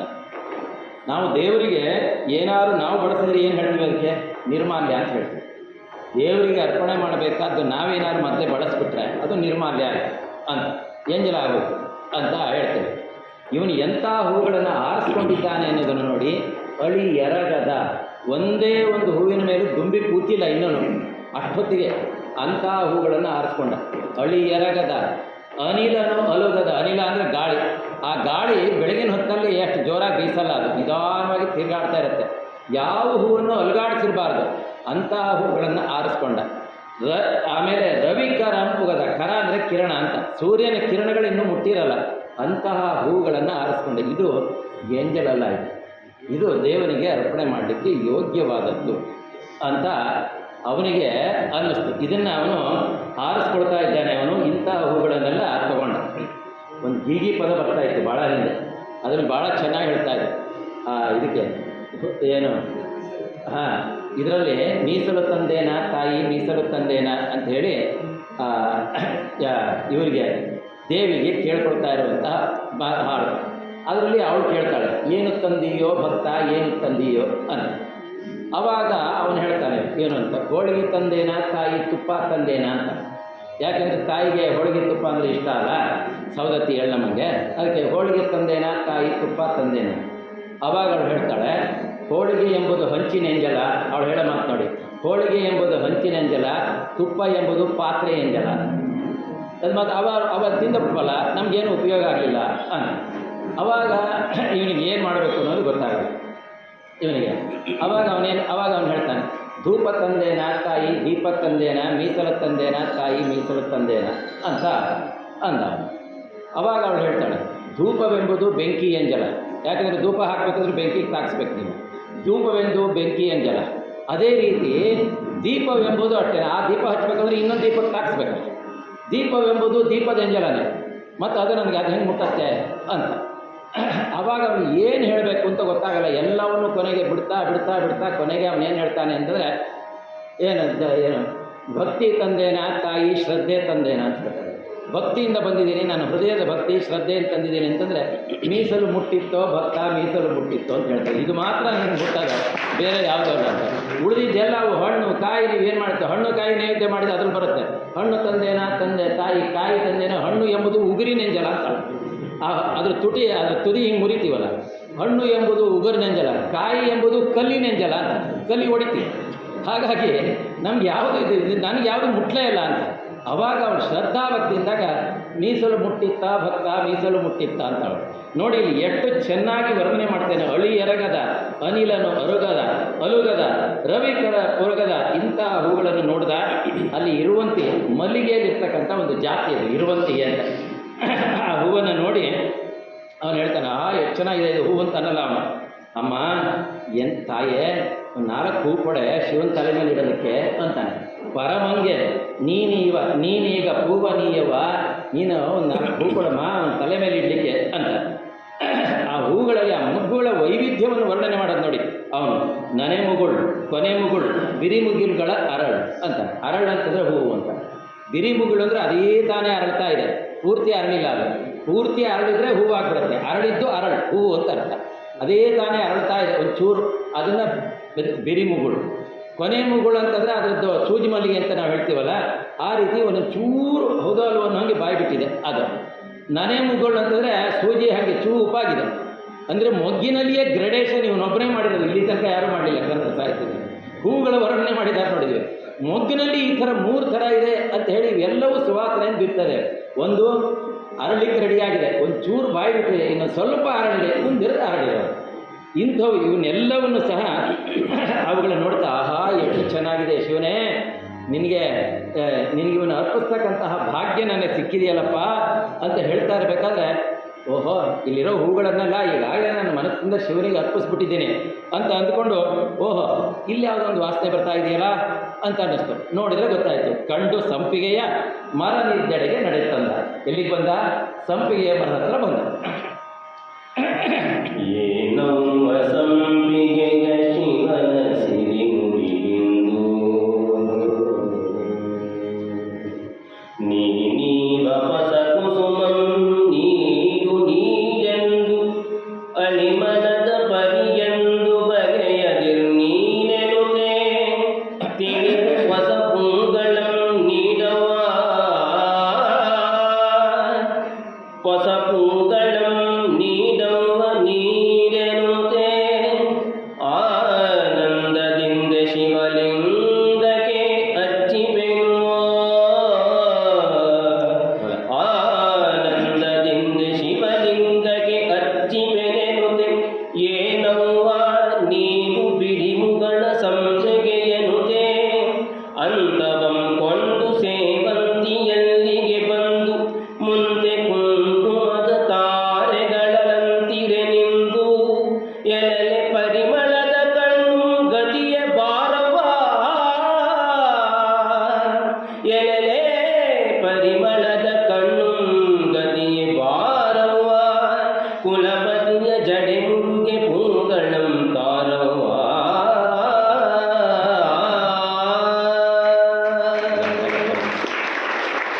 ಆ ಸಂಪಿಗೆಯ ಹತ್ರ ಹೋದ. ಹೋಗಿ ಅದನ್ನು ಮಾತಾಡಿಸ್ತಾನೆ. ಸಂಪಿಗೆಯೇ, ಶಿವನ ಸಿರಿ ಮುಡಿಗೆ ಒಂದು 4-6 ಹೂವನ್ನು ಕೊಡು ಅಂತ ಹೇಳಿ, ನೀನು ಹೂಗಳಲ್ಲಿ ಶಿವನಿಗೆ ಬಹಳ ಪ್ರಿಯವಾದಂತಹ ಶಿವನಿಗೆ ಏರಿಸಬೇಕಾದಂಥ ಹೂಗಳಲ್ಲಿ ನಿನಗೆ ಸಮ ಇಲ್ಲ. ಯಾಕೆ ಅಂತಂದರೆ ಸಂಪಿಗೆ ಹೂವಿಗೆ ದುಂಬಿ ಮುಟ್ಟೋದಿಲ್ಲ. ಅದು ಒಂದೇ ತೀಕ್ಷ್ಣವಾದ ವಾಸನೆ ಇರೋದ್ರಿಂದ ಅದಕ್ಕೆ ದುಂಬಿ ಮುಟ್ಟೋದಿಲ್ಲ. ಉಳಿದಿದ್ದನ್ನೆಲ್ಲವಕ್ಕೂ ಎಲ್ಲ ಹೂಗಳ ಮೇಲೂ ದುಂಬಿಗಳು ಹಾರಾಡ್ತವೆ. ಆದ್ದರಿಂದ ಶಿವನಿಗೆ ಮೀಸಲು ಪುಷ್ಪ ಅಂದರೆ ನೀನೇ. ಆದ್ದರಿಂದ ನೀನು ಹೂವನ್ನು ಕೊಡು ಅಂತ ಹೇಳಿ ನನ್ನ ಭಕ್ತಿಯನ್ನು ಅಳಿಮನದ ಭಕ್ತಿ, ಅಳಿ ಅಂತಂದರೆ 3 ಅರ್ಥದಲ್ಲಿ ಹರಿಹರಲ್ಲಿ ಬಳಸ್ತಾನೆ. ಅಳಿ ಅಂದರೆ ದುಂಬಿ ಅಂತ, ಅಳಿ ಅಂದರೆ ನಾಶ ಅಂತ, ಅಳಿ ಅಂದರೆ ಚಂಚಲ ಅಂತ. ನನ್ನದು ಚಂಚಲ ಭಕ್ತಿ ಅಲ್ಲ, ದುಂಬಿಯಂತಹ ಭಕ್ತಿ ಅಲ್ಲ, ನಾಶ ಆಗುವಂಥ ಭಕ್ತಿ ಅಲ್ಲ, ಸ್ಥಿರವಾದ ಭಕ್ತಿ ಅಂತ ನೀನು ತಿಳ್ಕೊ ಅಂತ ಹೇಳಿ ನಿನ್ನ ಕೆಲವು ಹೂಗಳನ್ನು ನೀಡವ ನೀನು ನನಗೆ. ಆ ಬಿರಿಮುಗಳು ಅದೇ ತಾನೇ ಅರಳ್ತಾ ಇದೆ, ಈ ಹೂವನ್ನು ಇಡುತ್ತೇನೆ ಅಂತ. ಇದರಲ್ಲಿ ಒಂದು ವಿಶೇಷತೆಯನ್ನು ನಾವು ಗಮನಿಸಬೇಕು. ಏನು ಅಂತಂದರೆ, ಸಾಮಾನ್ಯವಾಗಿ ನಮ್ಮ ಶಾಸ್ತ್ರದಲ್ಲಿ ಏನು ಹೇಳ್ತಾರೆ ಅಂದರೆ, ಸಂಪಿಗೆ ಮತ್ತು ಕೇದಿಗೆಯನ್ನು ಈಶ್ವರನಿಗೆ ಏರಿಸಬಾರ್ದು ಅಂತ ಒಂದು ಮಾತು. ಸಂಪಿಗೆಯನ್ನು ಏರಿಸಬಾರ್ದು ಅಂತ ಬಸವರಾಜ ದೇವರ ರಗಳೆಯಲ್ಲಿ, ಅದೇ ರೀತಿಯ ಬಸವರಾಜ ದೇವರ ರಗಳೆಯಲ್ಲಿ ಒಂದು ಕಡೆಗೆ ಒಂದು ಇದೇ ಪ್ರಸಂಗ ಬರುತ್ತೆ. ಏನು ಮಾಡ್ತಾ ಇದ್ದಾರೆ ಬಸವರಾಜರು, ಬಸವಣ್ಣನವರು ಏನು ಮಾಡ್ತಾಯಿದ್ರು ಅಂತಂದರೆ, ದೇವರಿಗೆ ಸಂಪಿಗೆಯನ್ನು ಏರಿಸ್ತಾ ಇದ್ರು. ತಡ ಆಗುತ್ತೆ, ಪೂಜೆ ಬರೋದು ತಡ ಆಗುತ್ತೆ. ಯಾಕೆ ತಡ ಆಯಿತು ಅಂತಂದರೆ, ರಾಜನಿಗೆ ಹೇಳ್ತಾರೆ ಅವರು, ಸ್ವಾಮಿ ಸಂಪಿಗೆ ಹೂವಿನಿಂದ ಪೂಜೆ ಮಾಡ್ತಾಯಿದ್ದೆ, ತಡ ಆಯಿತು. ಅಲ್ಲಿದ್ದಂಥ ಅನೇಕ ಪಂಡಿತರು, ಆಗಿನ ಕಾಲದಲ್ಲಿ ಇರ್ತಕ್ಕಂಥ ಶಾಸ್ತ್ರವೇತ್ತರು ಹೇಳ್ತಾರೆ, ಇದು ಸಂಪಿಗೆ ಇವನಿಗೆ ನಿಷೇಧ, ಇದು ಈಶ್ವರನಿಗೆ ನಿಷೇಧ ಪುಷ್ಪವನ್ನು ಏರಿಸಿ ಪೂಜೆ ಮಾಡ್ತಾ ಇದ್ದಾರೆ ಇವರು ಅಂತ ಕ್ಷಣಕ್ಕೆ ಆವಾಗ ಬಸವಣ್ಣವ್ರು ಹೇಳ್ತಾರೆ, ಹೌದೇ ನಿಷೇಧವೇ, ಹಾಗಾದರೆ ನಿಮ್ಮ ಮನೆಗಳೆಲ್ಲ ಹೋಗಿ ನೀವು ನೋಡ್ಕೊಂಬನ್ನಿ, ನೀವು ಏನೇನು ಹೂ ಇಟ್ಟಿದ್ದೀರಿ ಅಂತ. ಎಲ್ಲರೂ ಹೇಳ್ತಾರೆ, ಅಯ್ಯೋ ನಮ್ಮನೆ ನಾವು ಅದನ್ನಿಟ್ಟಿಲ್ಲ, ಬಿಲ್ಪತ್ರೆ ಇಟ್ಟಿದ್ದೀವಿ, ಅದನ್ನಿಟ್ಟಿದ್ದೀವಿ, ಇದನ್ನಿಟ್ಟಿದ್ದೀವಿ, ಜಾಜಿ ಇಟ್ಟಿದ್ದೀವಿ, ಬೇರೆ ಬೇರೆ ಇಟ್ಟಿದ್ದೀವಿ ಅಂತ ಹೇಳ್ತಾರೆ. ನೀವೆಲ್ಲರೂ ಹೋಗಿ ನೋಡ್ಕೊಂಬನ್ನಿ ಅಂತಂದ್ರೆ ಹೋಗಿ ನೋಡಿದರೆ ಎಲ್ಲರ ಮನೆಯಲ್ಲೂ ಮೇಲೆ ಏನು ಈಶ್ವರನ ತಲೆ ಮೇಲೆ ಸಂಪಿಗೆ ಹೂವೇ. ಇದನ್ನು ವರ್ಣನೆ ಮಾಡ್ತಾರೆ. ಅದಕ್ಕೆ ಮುಂದೆ ಕವಿ ಹೇಳ್ತಾನೆ ಏನು ಅಂತಂದರೆ, ಯಾವ ಹೂವಿಟ್ಟಿದ್ದೀರಿ ಅಂತ ಮುಖ್ಯ ಅಲ್ಲ, ಯಾವ ಭಾವದಿಂದ ಇಟ್ಟಿದ್ದೀರಿ ಅದು ಮುಖ್ಯ. ಯಾವ ಭಾವದಿಂದ ಇಟ್ಟಿದ್ದೀರಿ ಅದು ಮುಖ್ಯವೇ ಹೊರತು ಇದಲ್ಲ. ನಮ್ಮ ಶೃಂಗೇರಿ ಸ್ವಾಮಿಗಳು ಹೇಳ್ತಾ ಇದ್ದಾರೆ, ರಾಮಾಯ ನಮಃ ಅಂತ ಹೇಳಬೇಕು, ಈಶ್ವರನಿಗಾದರೆ ಶಂಭವೇ ನಮಃ ಅಂತ ಹೇಳಬೇಕು. ಶಂಭವೇ ನಮಃ ಅಂತ ಹೇಳಿ ಗೊತ್ತಿಲ್ಲ ಅವನಿಗೆ, ಅವನೇನು ಮಾಡ್ದ, ಶಂಭಾಯ ನಮಃ ಅಂತ ಹೇಳ್ದ. ಶಂಭಾಯ ನಮಃ ಅನ್ನೋದು ಸಂಸ್ಕೃತದಲ್ಲಿ ತಪ್ಪು, ಅದಕ್ಕೆ ಶಂಭವೇ ನಮಃ ಅಂತ ಹೇಳಬೇಕು.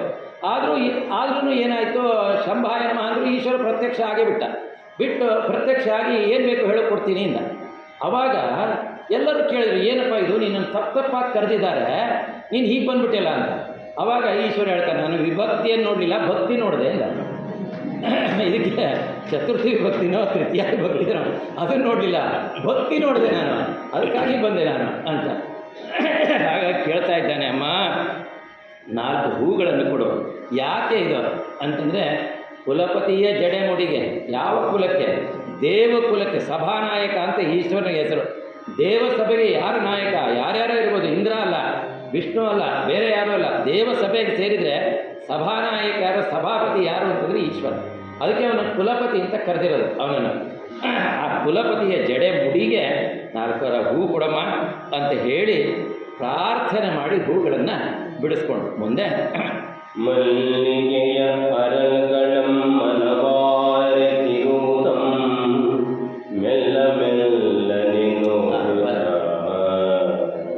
ಅಲ್ಲಲ್ಲಿ ಕುಣಿಯುತ್ತಂ ಏನವ್ವ ಅದಿರ್ಗಂಟಿ ತುಂಬಿ ತುಡುಕದ ಮುನ್ನ ಆನಂದ ನಿಧಿ ಶಿವಂಗಲ್ ಕರಿದಂ ನಿನ್ನ ಸುಖದ ಮೀಸಲ ಸುಗಂಧವ ನೀನು ನೀಡು, ಸುಖದ ಮೀಸಲ ಸುಗಂಧವ ನೀನು ನೀಡೆನುತೆ ಮುಖವೈದರಂಗೆ ಸಂದೊಡೆ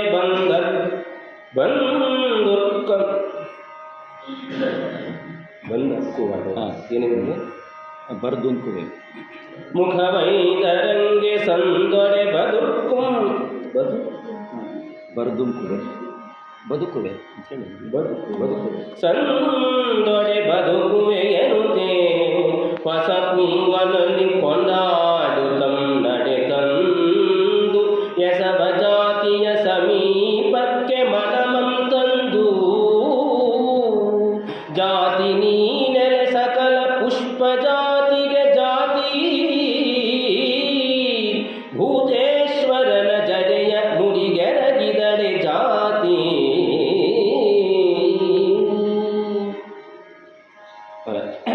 ಆಮೇಲೆ ಆ ಸಂಪಿಗೆ ಹೂಗಳನ್ನು ಬಿಡಿಸ್ಕೊಂಡು ಮಲ್ಲಿಗೆ ಹೂ ಬೆಳೆದಿರ್ತಕ್ಕಂತಹ ಜಾಗಕ್ಕೆ ಅಲ್ಲಿ ಹೋಗ್ತಾರೆ. ಆ ಹೂವಿನ ಗಿಡಗಳನ್ನು ಮಾತಾಡಿಸ್ತಾ ಹೇಳ್ತಾ ಇದ್ದಾರೆ, ಅಮ್ಮ 4-8 ಹೂಗಳನ್ನು ಕೊಡು ಅಂತ ಹೇಳಿ ಆ ಹೂಗಳನ್ನು ನಿಧಾನಕ್ಕೆ ಬಿಡಿಸಿದ್ರು ಅಂತ ಹರಿಹರನ ವರ್ಣನೆ. ಅವನು ಬಳಸುವಂಥ ಪದಗಳನ್ನು ನೋಡಿ ಎಷ್ಟು ಚೆನ್ನಾಗಿದೆ. ಮಲ್ಲಿಗೆ ಹೂವುಗಳಲ್ಲಿಯೇ ಪಾರಿಜಾತದ ಹಾಗೆ ಭಾಳ ಡೆಲಿಕೇಟ್ ಅಂತ ಹೇಳ್ತೀವಲ್ಲ, ಡೆಲಿಕೇಸಿ ಅಂತ ಹೇಳ್ತೀವಲ್ಲ, ತುಂಬ ಒಂಥರ ಅದನ್ನು ರಫ್ ಆಗಿ ಹ್ಯಾಂಡಲ್ ಮಾಡೋಂಥ ಹೂವಲ್ಲ. ಅದಕ್ಕೆ ಕವಿ ವರ್ಣನೆ ಮಾಡೋದು, ಮಲ್ಲಿಗೆಯ ಅಲರ್ಗಳಂ ಮನೆವಾರೇ ತಿರುವುದು ಮೆಲ್ಲ ಮೆಲ್ಲನೆ ಅಂತ ಬಳಸೋದು. ಅದನ್ನು ನಿಧಾನವಾಗಿ ಅದನ್ನು ಬಿಡಿಸ್ಕೊಂಡ.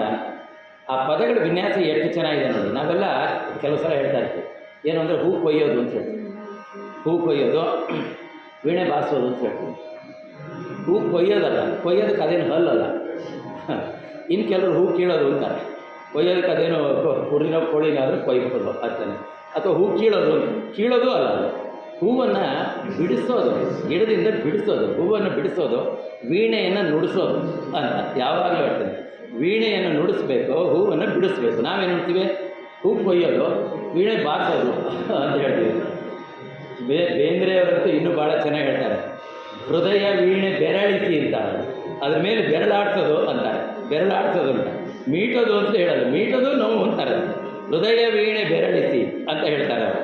ಹಾಗೆ ಅದನ್ನು 4 ಹೂವಾರನ್ನ ಕೊಡಮ್ಮ ಅಂತ ಹೇಳಿ ಆ ಹೂವನ್ನು ಬಿಡಿಸ್ಕೊಂಡು ಅಲ್ಲಿಂದ ಮುಂದೆ ಬರ್ತಾ ಜಾಜಿ ಅಂತಂದರೆ ಅದು ಮಲ್ಲಿಗೆಯ ಇನ್ನೊಂದು ಅನೇಕ ವೆರೈಟಿಗಳಿದೆಯಲ್ಲ, ಅದರಲ್ಲಿ ಆ ಜಾಜಿಯ ಹೂವಿನ ಹತ್ತಿರಕ್ಕೆ ಬಂದರು. ಅದಕ್ಕೆ ಹೇಳ್ತಾ ಇದ್ದಾರೆ, ಅಮ್ಮ ಹೂವಿನಲ್ಲಿ ನಿನಗೆ ಸಮನಾದಂಥ ಹೂವಿಲ್ಲ.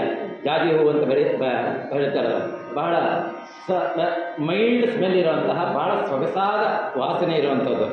ಅದನ್ನು ಅದರ ಹತ್ತಿರಕ್ಕೆ ಬಂದು ಹೇಳ್ತಾರೆ, ಅಮ್ಮ ಪುಷ್ಪ ಜಾತಿಗೆ ನೀನೇ ಜಾತಿ ಅಂತಾರೆ, ನಿನಗೆ ಸಮನಾದಂತಹ ಹೂವಿಲ್ಲ ಅಂತ. ಸರ್ವಜ್ಞ ಒಂದು ಕಡೆ ಹೇಳ್ತಾರೆ, ಯಾ ಥರದ ಹೂವೇನು ನಾ ಥರದ್ದು ಸಾಲದೆ, ಜಾತಿ ವಿಜಾತಿ ಬೇಡ ದೇವನುಲಿದಾತನೇ ಜಾತ ಅಂತ. ಯಾವ ಹೂವು ಆದ್ರೇನು ಸುವಾಸನೆ ಇರಬೇಕು, ಅಂಥ ಹೂವಿದ್ರೆ ಸಾಲದೆ ಅಂತಾರೆ. ಈಗ ಎಂತೆಂಥದೋ ಹೂವು ಇಡ್ತೀವಿ ಇವಾಗ ದೇವರಿಗೆ, ಅವುಗಳಿಗೇನು ವಾಸನೆ ಇರೋಲ್ಲ, ಕಂಪು ಇರೋಲ್ಲ. ಹಾಗೆ ನಮ್ಮ ಜೀವನವೂ ಅಷ್ಟೇ, ನಮ್ಮ ಜೀವನದಲ್ಲೂ ಕಂಪು ಇಲ್ಲ, ಏನಿಲ್ಲ, ದುರ್ಗಂಧ. ಹಾಗೆಯೇ ಹಿಂದೆಲ್ಲ ಇಡ್ತಾ ಇದ್ದಿದ್ದಂಥ ಹೂವು ಇಡ್ತಾಯಿದ್ರು, ಹಾಗಾಗಿ ಅವ್ರ ಬದುಕು ಒಳ್ಳೆ ಸುಗಂಧಮಯವಾಗಿರ್ತಾ ಇತ್ತು. ಅದಕ್ಕಾಗಿ ಅವ್ರು ಹೇಳ್ತಾ ಇದ್ದಾರೆ, ಆ ಹೂಗಳನ್ನೆಲ್ಲ ಬಿಡಿಸ್ಕೊಂಡು ಅಲ್ಲಿ ಬರ್ತಾ ಇರಬೇಕಾದ್ರೆ, ಆಹಾ ಇನ್ಯಾವುದೋ ಒಂದು ವಾಸನೆ ಬರ್ತಾ ಇದೆಯಲ್ಲ ಅಂತ ನೋಡಿದ. ಮುಂದೆ ಯಾವ ಗಿಡ ಕಾಣಿಸ್ತು ಅಂದರೆ ಒಂದು ಮೆಣೆ ಕಾಣಿಸ್ತು. ಎಂದು ಪೊಗಳುತ್ತ ಅಲ್ಲಿ ಹೊಸ ಕುಸುಮಂ ಕೊಂಡು, ಮುಂದೆ ಮಗ ಮಗಿಮಕೇತಕೀರೆ ಮನಂಗೊಂಡು, ಹೊರಗೆ ಮುಳ್ಳೊಳಗೆ ಕಂಬ ಕುಕ್ಕು ನಿನ್ನ ಪರಿ ಆರದೆಸೆ ದೆಸೆದು ಬೀರುವ ಸುಗಂಧದ ಸೂರೆ. ಆಹ ಕೇತಕಿ ನಿನ್ನ ಪರಿಮಳದ ಪರಿಬೇರೆ,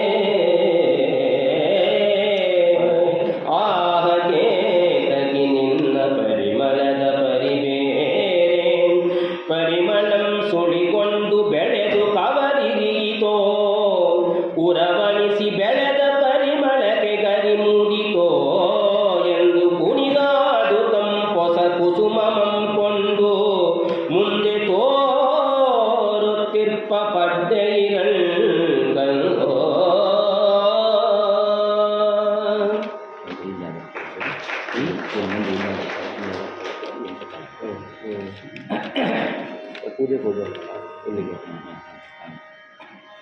ನಂತರ ಆ ಕೇತಕಿಯ ವಾಸನೆ ಬಂತು, ಅದರ ಸಮೀಪಕ್ಕೆ ಹೋಗಿ ಹೇಳ್ತಾ ಇದ್ದಾರೆ, ನೋಡಿ ಇವೆಲ್ಲ ಎಂತಹ ಸೊಗಸಾದ್ದು ಅಂತಂದರೆ ಎಲ್ಲಾದ್ರಲ್ಲೂ ಒಳ್ಳೆಯದನ್ನು ಹುಡುಕ್ಬೇಕು. ಕೇತಕಿಯಲ್ಲಿ ನಮ್ಗೆ ಗೊತ್ತಿದೆ ಅದು ಮುಳ್ಳು, ಅದರಲ್ಲಿ ಕೈಯಲ್ಲಿ ಹಿಡ್ಕೊಳ್ಳೋದು ಕಷ್ಟ. ಆಮೇಲೆ ಕೇತಕಿಯಲ್ಲಿ ಹಾವು ಇರೋದು ಜಾಸ್ತಿ. ಆದರೆ ಇವರು ಹೇಳ್ತಾ ಇರುವಂತಹ ಮಾತು ನೋಡಿ ಎಷ್ಟು ಚೆನ್ನಾಗಿದೆ, ಹೊರಗೆ ಮುಳ್ಳು ಒಳಗೆ ಕಂಪು ಅಂತ. ಯಾವುದು ಒಳ್ಳೆಯದಿದೆಯೋ ಅದನ್ನು ನಾವು ತಗೊಳ್ಬೇಕು ಅಂತ. ಹಾಗಾಗಿ ಪಾಸಿಟಿವ್ ಥಾಟ್ ಅಂತ ಹೇಳ್ತೀವಲ್ಲ, ಅದನ್ನೇ ಅಮ್ಮ ಕಲಿತನೆ ತಗೊಂಡ್ರೆ ಸುಧಾರೆ. ಈ ಥರದ ಹೂವನ್ನು ಇಂತಹ ನಿನ್ನ ಸೊಗಸಿಗೆ ಸಮಾನವಾದ್ದು ಯಾವುದೂ ಇಲ್ಲ. ಆಹಾ ಕೇತಕಿಯೇ ನಿನ್ನ ಪರಿಮಳದ ಪರಿಬೇರೆ ಅಂತ ಹೇಳಿ ಬಹಳ ಸಂತೋಷದಿಂದ ನಿಂದು ಒಂದು 4-6 ದಳಗಳನ್ನು ಕೊಡು ಅಂತ ಹೇಳಿ ಅದನ್ನು ತಗೊಂಡ್ರು. ಅಲ್ಲಿಂದ ಮುಂದೆ ಬರ್ತಾ ಬೇರೆ ಬೇರೆ ಹೂಗಳನ್ನು ಸುರವನ್ನೇ ಬೇರೆ ಬೇರೆ ದಿವ್ಯ ಪ್ರಸೂನ ಅಂತ ವರ್ಣನೆ ಮಾಡ್ತಾರೆ. ಅದನ್ನು ಆ ಹೂಗಳನ್ನೆಲ್ಲ ಗಿಡಗಳನ್ನೆಲ್ಲ ಮಾತಾಡುತ್ತಾ ಈ ಹೂ ಕೊಡು, ಈ ಹೂ ಕೊಡು, ಈ ಹೂ ಕೊಡು ಅಂತ ಹೇಳಿ ಅದನ್ನು ತಗೊಂಡು ಬಂದು ಧವನವೇ ಶಿವನ ಪರಿಮಳದ ಹಬ್ಬವೇ ಅಂತ ಅಂದರು. ನಮ್ಗೆ ಇದನ್ನೆಲ್ಲ ನೋಡಿದಾಗ ಇದೊಂದು ಪ್ರಶ್ನೆ ಬರುತ್ತೆ, ಏನು ಅಂತಂದರೆ ಇದೇನು ಹರಿಹರನಿಗೇನು ಹುಚ್ಚು ಹಿಡಿದ್ಬಿಡ್ತಾ ಏನು ಕಥೆಯೋ ಅಂತ. ಗಿಡಗಳನ್ನು ನೋಡಿ ಯಾರಾದರೂ ಹೀಗೆ ಮಾತಾಡ್ತಾರಿಯೇ ಅಂತಂದರೆ ಇದು ನಮಗೆ ನಿಮಗೆ ಆಶ್ಚರ್ಯ ಅನ್ನಿಸ್ಬೋದು. ಆದರೆ ಭಗವಂತನ ಆನಂದ ಸಾಗರದಲ್ಲಿ ಮಗ್ನರಾದಂಥವರಿಗೆ ಇದೇನು ಹೊಸದಲ್ಲ. ಇದೇ ಕೆಲಸವನ್ನು ಮಹಾದೇವಿ ಅಕ್ಕ ಮಾಡಿದ್ದಾರೆ. ಗಿಳಿ ಕೋಗಿಲೆಯೇ ಅಳಿಸಂಕುಲವೇ ನೀವು ಕಾಣಿರೆ ಹಾಗಾದ್ರೆ ಅವ್ರಿಗೆ ಗೊತ್ತಿರಲಿಲ್ವೇ? ದುಂಬಿಗಳು ಮಾತಾಡೋದಿಲ್ಲ, ಕೋಗಿಲೆಗಳು ಮಾತಾಡೋಲ್ಲ ಅನ್ನೋದು ಗೊತ್ತಿರಲಿಲ್ವೇ ಅವರಿಗೆ? ಯಾಕೆ ಅಂತಂದರೆ ನಮ್ಮಲ್ಲಿರ್ತಕ್ಕಂಥ ಪರಮಾತ್ಮ, ಅವುಗಳಲ್ಲಿರ್ತಕ್ಕಂಥ ಚೈತನ್ಯ ಪರಮಾತ್ಮ ಎರಡೂ ಬೇರೆ ಅಲ್ಲ. ಪ್ರಸಂಗ ಬಂದರೆ ಅವು ಖಂಡಿತ ಮಾತು ಆಡಿಯೇ ಆಡ್ತಾವೆ ಅಂತ. ಇವು ಆಡಿದ ನಿಜವೇ, ಆಡಿರೋದು ಉಂಟೆ, ಖಂಡಿತ ಇದೆ. ಸಂತ ಜ್ಞಾನೇಶ್ವರ ಜೀವನ ಚರಿತ್ರೆಯನ್ನು ನೋಡಿದರೆ ಗೊತ್ತಾಗುತ್ತೆ. ನನ್ನಲ್ಲಿರ್ತಕ್ಕಂಥದ್ದು ಬೇರೆಯವರಲ್ಲಿರ್ತಕ್ಕಂತಹ ಚೈತನ್ಯ ಪರಮಾತ್ಮ ಎರಡು ಒಂದೇ, ಅವೆರಡಕ್ಕೂ ಭೇದ ಇಲ್ಲ ಅಂತಂದಾಗ ಆಗಿನ ಪಂಡಿತರು ಒಂದು ಕೋಣವನ್ನು ಎದುರಿಗೆ ನಿಲ್ಸ್ಕೊಂಡು ಹಾಗಾದ್ರೆ ಇದ್ರ ಹತ್ರ ಮಂತ್ರ ಹೇಳ್ತಾರೆ ನೋಡೋಣ ಅಂತ. ಅದ್ರ ಬೆನ್ನಿಗೆ ಒಂದು ಸಲ ತಟ್ಟಿದ್ರೆ ಮಂತ್ರ ಹೇಳು ಅಂತ ಹೇಳಿದ ತಣ್ಣಿಗೆ ಅಗ್ನಿಮೀಡೆ ಪುರೋಹಿತಮ್ ಅಂತ ಮಂತ್ರ ಹೇಳಕ್ಕೆ ಶುರು ಅಂತ. ಅದಕ್ಕೆ ಹೇಳಿದ್ರು ನನ್ನಲ್ಲಿರ್ತಕ್ಕಂಥ ಚೈತನ್ಯ ನಿಮ್ಮಲ್ಲಿರ್ತಕ್ಕಂಥ ಚೈತನ್ಯ ಯಾವುದೂ ಬೇರೆ ಅಲ್ಲ ಅಂತ. ಆದರೆ ನಮಗದು ಕಾಣಲ್ಲ, ಯಾಕೆಂದರೆ ನಾವು ಆ ಮೇಲ್ಮಟ್ಟಕ್ಕೆ ಹೋಗಲಿಲ್ಲ. ಇವರಿಗಾದರೆ ಅದು ಕಾಣಿಸುತ್ತೆ, ಇಂತಹ ಮಹಾಜ್ಞಾನಿಗಳಿಗೆ ಇಂತಹ ಅನುಭವಿಗಳಿಗೆ ಕಾಣಿಸುತ್ತೆ. ಹಾಗಾಗಿ ಆ ಗಿಡ ಎಲ್ಲವೂ ಸಹ ಚೈತನ್ಯಮಯವಾಗಿ ಕಾಣಿಸುತ್ತೆ. ಕುವೆಂಪು ಅವರು ಒಂದು ಕಡೆ ಹೇಳ್ತಾರೆ, ಚೇತನ ತುಂಬಿದೆ ಎಲ್ಲೆಲ್ಲೂ ತೆಗೆ ಜಡ ಎಂಬುದೇ ಬರೀ ಸುಳ್ಳು. ಜಡ ಅನ್ನೋದು ಇಲ್ಲೇ ಇಲ್ಲ, ಜಗವೇ ಏನು ಜಗವಿದೆಲ್ಲವೂ ಜಂಗಮ ಇವ್ರು ಹೇಳ್ತಾರಲ್ಲ, ಹಾಗೆ ಚೇತನ ಎಲ್ಲ ಕಡೆಗೂ ಚೈತನ್ಯವೇ ತುಂಬಿರೋದು, ಇದರಲ್ಲಿ ಜಡ ಅನ್ನೋದು ಇಲ್ಲೇ ಇಲ್ಲ ಅಂತ ಹೇಳಿ ಅವರು ಆ ಥರ ಮಾತಾಡ್ತಿರೋದನ್ನು ನಾವು ನೋಡ್ತೇವೆ. ಈ ಥರ ಅವರು ಮಾತಾಡ್ತಿದ್ದರು. ಇನ್ನು ರಮಣ ಮಹರ್ಷಿಗಳ ಜೀವನ ಚರಿತ್ರೆಗೆ ಬಂದುಬಿಟ್ರಂತೂ ಯಾವುದೇ ಪ್ರಾಣಿಗಳು ಬಂದರೂ ಅಷ್ಟೇ, ಪ್ರಾಣಿಗಳನ್ನು ಅವರು ಮಾತಾಡಿಸ್ತಿದ್ರು, ಗಿಡ ಮರಗಳನ್ನು ಮಾತಾಡಿಸ್ತಾ ಇದ್ರು. ಯಾರೋ ಒಬ್ಬರು ಹೆಣ್ಮಗಳು ಅವ್ರ ಹತ್ರ ಬರ್ತಾರೆ, ಸ್ವಾಮಿ ನನಗೆ ಕಾಯಿಲೆ ಗುಣ ಆದರೆ 1008 ಬಿಲ್ಪತ್ರೆಯನ್ನು ಹಾರ ಮಾಡಿ ಇವನಿಗೆ ಅರುಣಾಚಲೇಶ್ವರನಿಗೆ ಹಾರ ಮಾಡಿ ಹಾಕ್ತೀನಿ ಅಂತ ಅಂದ್ಕೊಂಡಿದ್ದೆ, ಈಗೆಲ್ಲ ಬಿಲ್ಪತ್ರೆ ಎಲ್ಲ ಬಂದು ಹೋಗ್ಬಿಟ್ಟಿದೆ, ಏನು ಮಾಡೋದು ಗೊತ್ತಾಗ್ತಾ ಇಲ್ಲ, ನಿಮ್ಮ ಹತ್ರ ಕೇಳ್ಕೊಂಡು ಹೋಗೋಣ ಅಂತ ಬಂದೆ ಅಂತ. ಬಿಲ್ಪತ್ರೆ ಏರಿಸಬೇಕಾದ್ರೆ ಹೇಗೆ ಇರಬೇಕು? ಅಚ್ಛಿದ್ರಹಿ ಕೋಮಲಹಿ ಶುಭಹಿ, 3 ಗುಣ ಇರಬೇಕು ಅಷ್ಟೇ. ಒಂಚೂರು ಹದಿರಬಾರ್ದು, ಕೋಮಲವಾಗಿರಬೇಕು, ಎಳೆ ಚಿಗುರಿರಬೇಕು, ಶುಭವಾಗಿರಬೇಕು. ಅಂದರೆ ಶುಭ ಅಂತಂದರೆ ಏನು? ನೆಲದ ಮೇಲೆ ಬಿದ್ದಿರೋದೋ ಅಥವಾ ಬೇರೆ ಯಾವ್ದಾದ್ರು ಪ್ರಾಣಿ ಮುಟ್ಟಿರೋದೋ ಇತ್ಯಾದಿಗಳು ಆಗಿರಬಾರ್ದು, ಇಂಥದನ್ನು ಏರಿಸಬೇಕು ಅಂತ. ಹೀಗೆ ಬರ್ತೋಗಿದೆಯಲ್ಲ ಏನು ಮಾಡೋದು ಅಂತಂದರೆ, ಅಮ್ಮ ಇದಕ್ಕೆ ಹರಕೆ ತೀರಿಸೋದಕ್ಕೆ ಇನ್ನೊಂದು ದಾರಿ ಇದೆ ಅಂತಾರೆ ರಮಣ ಮಹರ್ಷಿಗಳು. ಏನು ಅಂತಂದರೆ 1008 ಸಲ ನಿಮ್ಮ ಮೈ ಚುಗುಟ್ಕೋ, ಅದು ದೇವ್ರಿಗೆ ಮುಟ್ಟತ್ತೆ. ಅಯ್ಯೋ ಯಾಕೆ ಅದ್ಯಾಕಾಗುತ್ತೆ ಅಂತ, ಯಾಕಾಗಲ್ಲಮ್ಮ ಅಂತಾರೆ. ಅಲ್ಲ ಅಯ್ಯೋ ನೀವು ಹೇಳಿದ್ರೆ ಮೈಗೆ ಚುಟ್ಕೊಂಡ್ರೆ ನೋವಾಗಲ್ವೇ? ಮತ್ತು ಹಂಗಾರೆ ಗಿಡಕ್ಕೆ ನೋವಾಗಲ್ವಾ? ಅವ್ರು ಆಡಿರೋ ಮಾತನಾಡಿ ಗಿಡಕ್ಕೆ ನೋವಾಗಲ್ವಾ? ಅದು ಚೈತನ್ಯ ಅಲ್ಲ, ಅದರೊಂದು ಭಗವಂತನ ಶಕ್ತಿ ಇದೆ. ಅದಕ್ಕೆ ಮತ್ತೆ ನೀನು ಬೇಕಾದ್ರೆ ಪ್ರತಿಜ್ಞೆ ಮಾಡೋದಿದ್ರೆ, ಹರಕೆ ಮಾಡೋದಿದ್ರೆ 108 ಪ್ರದಕ್ಷಿಣೆ ಮಾಡ್ತೀನಿ ಅಂತ ಹೇಳು, ನಮಸ್ಕಾರ ಹಾಕ್ತೀನಿ ಅಂತ ಹೇಳು. ಗಿಡವನ್ನು ಯಾಕೆ ಚೂಡ್ತೀಯ? ಅದ್ರ ಪಾಡಿಗೆ ನಡೆಸ್ತಾ ಇರಲಿ. ನಿನಗೆ ನಿನ್ನ ಕಾಯಿಲೆ ಗುಣ ಆಗಿದ್ದಕ್ಕೆ ನೀನು ಹರಕೆ ಮುಟ್ಟಿಸ್ಬೇಕು ಅನ್ನೋಂಗಿದ್ರೆ ಇದನ್ನೇ ಮಾಡಬೇಕೇ ಹೊರತು ನೀನೆಲ್ಲರೂ ಕಿತ್ತು ಬಿಲ್ಪತ್ರೆಯನ್ನು ಏರಿಸಿದ್ರೆ ನಿನಗಿನ್ನಿಷ್ಟು ಪಾಪ ಬರುತ್ತೆ. ಹಾಗಾಗಿ ಈ ಥರ ಹೇಳ್ತಾ ಇದ್ದಾರೆ ಅಂತ. ಹಾಗಾಗಿ ಇವರು ಈ ಥರ ಎಲ್ಲ ಹೇಳಿ ಆದ ಮೇಲೆ ಮುಂದೆ 201 ರಸಧೂಮಧೂಮದೊಡನು ಸಿಂಧು ಆರತಿಯೆತ್ತಿ ಹೊಸ ಪರಿಯ ಕಾಂತಿ ಬೆಳಗಲು ಮನದೊಳಗೆ ಸುತ್ತಿ ಸವೆದ ದೇವಾನ್ನಮಂ ದಿವ್ಯಾನ್ನದತಿಗಳಂ ಕ್ರಮದಿಂದ ಬಿತ್ತು ಕಡು ಸವಿಯ ಸಂತತಿಗಳಂ ಇಂದು ನಲಿದಾರೈಸಲಿತ್ತು ತಾಂಬೂಲಮಂ ಸಂತತಂ ಮಿಗೆ ಕೊಟ್ಟು ಮುಖದ ಸುಖಜಾಳಮಂ ಹರಸಾದ್ದು ಕರುಣ ಪ್ರಸಾದಮಂ ಕೈ ಕೊಂಡು ಕರಗಿಲ್ಲ ದುಃಖದಂ ನಿಜ ಮನವನೊಳಕೊಂಡು ನೇಹದಿಂ ನೋಡುತಂ ನಲ್ಲೆಗಳ ನೀಡುತಂ ಮೋಹದಿಂ ಬೇಡುತಂ ಐನಿಸದೆ ಬಾಡುತಂ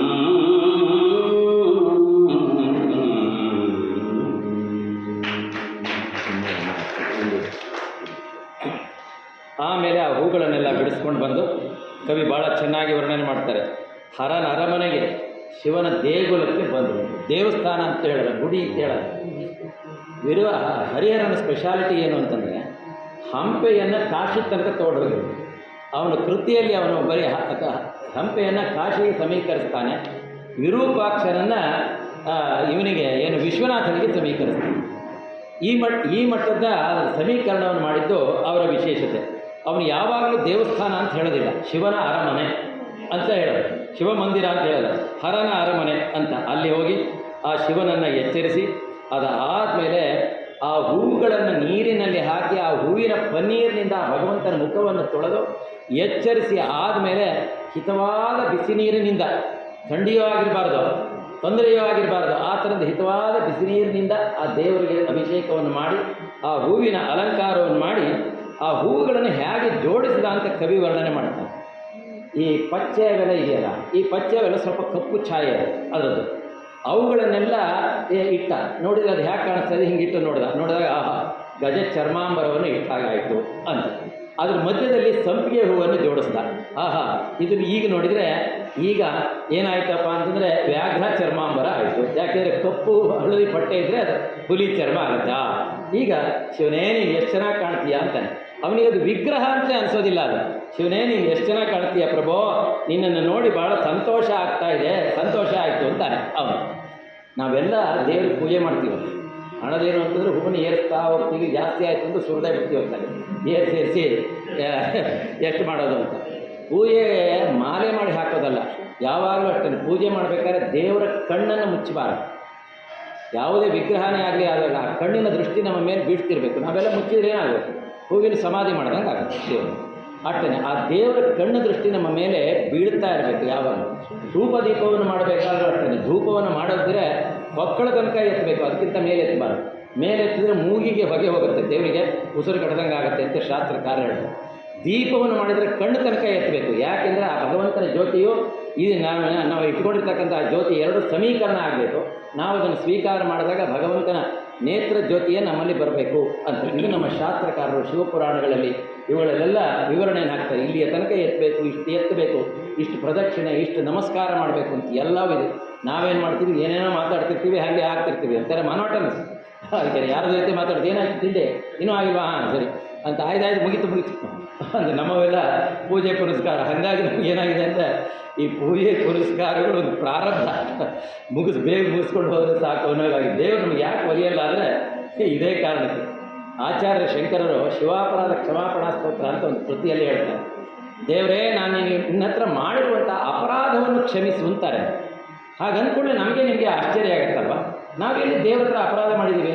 ಇಷ್ಟು ಬ್ಯುಸಿ ಶೆಡ್ಯೂಲ್ನಲ್ಲೂ ಎಂಥದೋ ಸ್ವಲ್ಪ ಟೈಮ್ ಮಾಡಿಕೊಂಡು 10 ನಿಮಿಷನಾದ್ರು ದೇವ್ರ ಹತ್ರ ಹೋಗಿ ಒಂದು ಊದಿನ ಕಡ್ಡಿ ಇರ್ತೀವಿ, ಒಂದು ಹೂ ಇರ್ತೀವಿ, ಅರ್ಥಾಮಯ ಇರ್ತೀವಿ, ಯಥಾಶಕ್ತಿ ಪೂಜೆ ಮಾಡಿದ್ದೀವಲ್ಲ ಅಂತ ಅಂದರೆ ಆಚಾರ್ಯರು ಹೇಳ್ತಾರೆ, ಸ್ನಾತ್ವ ಪ್ರತ್ಯೂಷೆ ಸ್ನಾಪನ ವಿಧಿವಿಧವು ನಾಮೃತಂ ಗಾಂಗತೋಯಿಂ. ಒಂದು ದಿನನಾದರೂ ಬೆಳಗ್ಗೆ ಬೇಗ ಎದ್ದು, ಆಹಾ ಇವತ್ತು ಬೇಗ ಎದ್ದಿದ್ದಾನೆ, ಭಗವಂತ ನನಗೆ ಆಯುಷ್ಯ ಕೊಟ್ಟಿದ್ದಾನೆ, ನೀರನ್ನು ತಂದು ಭಗವಂತನಿಗೆ ಅಭಿಷೇಕ ಮಾಡಿದರೆ ಎಷ್ಟು ಚಂದ ಕಂಡಾನೋ ಅಂತ ಒಂದಿನೂ ಆಲೋಚನೆ ಮಾಡಲಿಲ್ಲ. ಸ್ನಾತ್ವ ಪ್ರತ್ಯೂಷೆ ಸ್ನಪನ ವಿಧಿವಿಧವು ನಾರತಂ ಗಾಂಗತೋಯಂ ಪೂಜಾರ್ಥಂ ವಾ ಕದಾಚಿತ್ ಪ್ರಹುತ ಗಹನ ಖಂಡ ಬಿಲ್ವೀದಲಾನಿ. ಪೇಟೆಗೆ ಹೋಗಿರ್ತೀವಿ, ಹೋದಾಗ ಅಲ್ಲೆಲ್ಲೋ ಅದೇ ತಾನೇ ಆಗಿರ್ತಕ್ಕಂತಹ ಮಲ್ಲಿಗೆ ಹೂವು, ಸಂಪಿಗೆ ಹೂವು ಕಂಡ್ರೆ ಇದನ್ನು ತಗೊಂಡು ನಾಳೆ ಈಶ್ವರನ ತಲೆ ಮೇಲಿಟ್ಟರೆ ಎಷ್ಟು ಚಂದ ಕಂಡೀತು, ಪಾರ್ವತಿಯ ಕೊರಳಲ್ಲಿಟ್ಟರೆ, ಕೃಷ್ಣನ ಕಾಲಲ್ಲಿಟ್ಟರೆ, ಅಥವಾ ಶಿವನ ಗಣಪತಿಯ ಕಾಲಲ್ಲಿಟ್ಟರೆ ಎಷ್ಟು ಚೆಂದಿದ್ದಿತ್ತು ಅಂತ ನಮ್ಗೆ ಅನಿಸ್ತಿಲ್ಲ. ಈ ಹೂವಿನ ದಂಡೆ ತಂದು ನನ್ನ ಹೆಂಡತಿಗೆ ಮುಡಿಸಿದ್ರೆ ಎಷ್ಟು ಚಂದ ಕಂಡಾಳು ಅಂತ ಯೋಚನೆ ಮಾಡಿದ್ವಿ ನಾವು, ಅದನ್ನೇ ಆಲೋಚನೆ ಮಾಡಿದ್ವಿ. ಅಷ್ಟೇ ಅಲ್ಲ, ನಾವು ಮಾಡೋದು ಕೊರತೆ ಮಾಡೋದು ದೇವರಿಗೇನೆ. ನಮ್ಮ ಹಿಂದೆಲ್ಲ ಹಳ್ಳಿಯಲ್ಲಿ ಪ್ರತಿ ಗುರುವಾರ ಸೋಮವಾರ ಎಲ್ಲ ಒಂದು ಪಲ್ಲಕ್ಕಿ ಉತ್ಸವ ಆಗ್ತಿತ್ತು. ಅವಾಗ ಕಾಯಿ ಹೊಡಿಸ್ಬೇಕಾದ್ರೆ ಕೇಳ್ತಿದ್ವಿ, ಕಾಯಿ ಹೊಡಿಸಿದ್ರೆ ಕಾಯಿ ಹೊಡಿಸ್ಬೇಕು ಅನ್ನೋದು ಇಲ್ಲ, ಇವತ್ತು ಬೆಳಗ್ಗೆನೂ ಹೊಡೆದಿದ್ದೀವಿ, ಬೇಡ ಮುಂದಿನ ವಾರ ಹೊಡಿಸ್ತೀವಿ ಅಂತಿದ್ವಿ. ನಾವು ದೇವ್ರಿಗೆ ಕಾಯಿ ಹೊಡಿಸೋದು ಯಾಕೆಂದ್ರೆ ನಮಗೆ ಬೇಕು ಅಂತಂದರೆ, ದೇವ್ರಿಗೆ ಬೇಕು ಅಂತಲ್ಲ. ನಮ್ಮವೆಲ್ಲ ಇಂಥದ್ದೇನೆ. ಅದಕ್ಕೆ ಹೇಳ್ತಾರೆ, ಒಂದು ದಿನನಾದರೂ ಪೇಟೆ ಹೋದಾಗ ಅಯ್ಯೋ ಹೆಂಡತಿ ಮಕ್ಕಳು ನಾವೆಲ್ಲ ಸೇರಿಕೊಂಡು ಬೋಂಡ ತಿನ್ನೋಣ, ಅದು ತುಂಬ ಚೆನ್ನಾಗಿದೆ, ಮಸಾಲೆ ಮಂಡಕ್ಕಿ ಪ್ಯಾಕೆಟ್ ಮಾಡಿಸ್ಕೊಂಡು ಹೋಗೋಣ, ಇದನ್ನು ಆಲೋಚನೆ ಮಾಡ್ತೀವಿ ಹೊರತು ಅರಳಿರ್ತಕ್ಕಂತಹ ಮಲ್ಲಿಗೆಯೋ ಸಂಪಿಗೆಯನ್ನು ತಗೊಂಡು ಭಗವಂತನ ತಲೆ ಮೇಲೆ ಇಟ್ಟರೆ ಭಗವಂತ ಎಷ್ಟು ಚಂದ ಕಂಡಾರ ಅಂತ ಒಂದು ಸಲವೂ ಅನ್ನಿಸ್ತಿಲ್ಲ.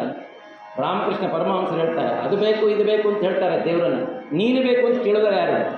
ನನಗೇನು ಬೇಡ, ನೀನು ಬೇಕು ಅಂತ ಕೇಳಿದ್ರೆ ಯಾರು? ಅದು ಕೇಳಿದರೆ ಪ್ರತ್ಯಕ್ಷ ಆಗ್ತಾನೆ. ನಿನ್ನನ್ನು ಹೇಗೆ ನೋಡಿದ್ದೀನೋ ಅದೇ ರೀತಿ ನೋಡಿದ್ದೀನಿ ಅಂತಾರೆ ನರೇಂದ್ರನಿಗೆ. ತಾಯಿಯನ್ನು ನಿನ್ನನ್ನೇ ಹೇಗೆ ಎದುರಿಗಿತ್ತು ಮಾತಾಡ್ತಿದ್ದೀನೋ ಅದೇ ರೀತಿ ನೋಡಿದ್ದೀನಿ, ಯಾಕೆಂದರೆ ನಾನು ಅವಳನ್ನೇ ಕೇಳಿರೋದು ಅಷ್ಟೇ ಅಂತ. ಹಾಗಾಗಿ ಈ ಥರದ್ದೆಲ್ಲ ಉಪಚಾರವನ್ನು ಮಾಡಿ ಅಲಂಕಾರವನ್ನು ಮಾಡಿ ನಾವೆಲ್ಲ ಹಾರ ಹಾಕ್ಬಿಡ್ತೀವಿ. ನೀವು ಇದಕ್ಕೆಲ್ಲ ಒಂದ್ಸಲ ಯಾವಾಗಾದ್ರೂ ಹೋಗಿ ಬನ್ನಿ. ಪಾಂಡಿಚೇರಿ ಅರವಿಂದಾಶ್ರಮಕ್ಕೆ ಹೋದರೆ ಆ ಅರವಿಂದರ ಸಮಾಧಿಗೆ ಪ್ರತಿದಿನ 3 ಸಲ ಹೂವಿನ ಅಲಂಕಾರ ಮಾಡ್ತಾರೆ. ಬೇರೆ ಬೇರೆ ಡಿಸೈನ್ ಮಾಡ್ತಾರೆ. ಹೂವನ್ನು ಕತ್ತರಿಸ್ಬಿಟ್ಟು ಆಮೇಲೆ ಬೆಳಗ್ಗೆ ಮಾಡಿದ್ದು ಮಧ್ಯಾಹ್ನ ತೆಗಿತಾರೆ, ಮಧ್ಯಾಹ್ನ ಮಾಡಿದ್ದು ಮತ್ತು ಸಂಜೆ ತೆಗಿತಾರೆ. ಅಷ್ಟು ಹೊತ್ತಿನ 4-6 ಗಂಟೆಗಳಲ್ಲಿ ಒಂದೇ ಹೂವಿನ ದಳವೂ ಬಾಡಿರಬಾರ್ದು. ಹಾಗಾಗಿ ಮೆಲ್ಲಕ್ಕೆ ನೀರನ್ನು ಸ್ಪ್ರೇ ಮಾಡ್ತಾ ಹಾಗೆ ಫ್ರೆಶ್ ಆಗಿರೋ ಹಾಗೆ ಏನೇನೋ ಸೀನ್ಸ್ ಎಲ್ಲ ಮಾಡಿರ್ತಾರೆ. ಒಂದು ನವಿಲು ಇಷ್ಟೆಲ್ಲ ನವಿಲುಗರಿ ಅರಳಿಸ್ಕೊಂಡಿರೋ ಹಾಗೆ, ಸೂರ್ಯೋದಯ ಆಗಿರೋ ಹಾಗೆ, ಇಷ್ಟೆಲ್ಲ ಅದ್ಭುತ. ಅದಕ್ಕೆ ಹೇಳಿದೆ ಈ ಥರ ಎಲ್ಲ ಅಲಂಕಾರವನ್ನು ಮಾಡಿದ. ಇದೆಲ್ಲ ಆದಮೇಲೆ ಮುಂದೆ ಉರವಣಿಪ ಪರಮ ಭಕ್ತಿಯ ಸುಖದ ಸೊಕ್ಕೇರಿ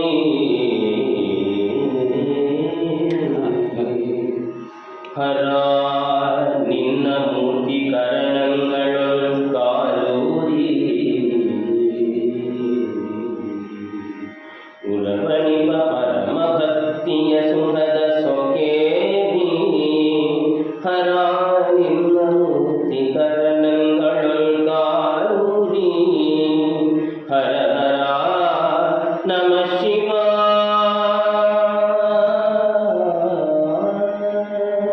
ನಮಃ ಶಿವಾಯ ನಮಃ ಶಿವಾಯ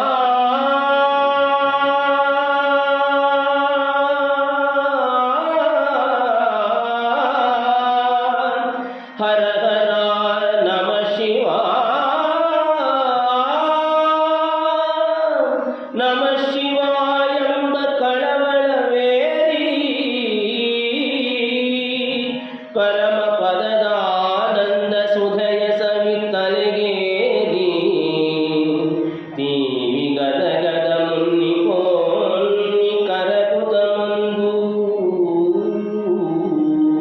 ವೀರೂರು ಪಾಪಾಕ್ಷ ಎಂದು ಪೆಸರುಕೊಳ್ಳುತ್ತೆ ಮೊದಲಕ್ಕರದೊಳು ಹರುಷಮೂಡಿ ಮಿಸುರುವೆರಡಲಕ್ಕರಯಗೊಳ್ ಸುಖವ ಕಾಡಿ ಮೋರನೆಯ ವರ್ಣದೊಳು ಮರೆದು ಪುಳಕಂ ನೆಗೆದು ಮೂರನೆಯ ವರ್ಣದೊಳು ಮರೆದು ಪುಳಕಂ ನೆಗೆದು ಮೀರಿನಾಲ್ ಕನೆಯಕ್ಕರದೊಳು ಮುನ್ನನ ಪಡಿಗೋ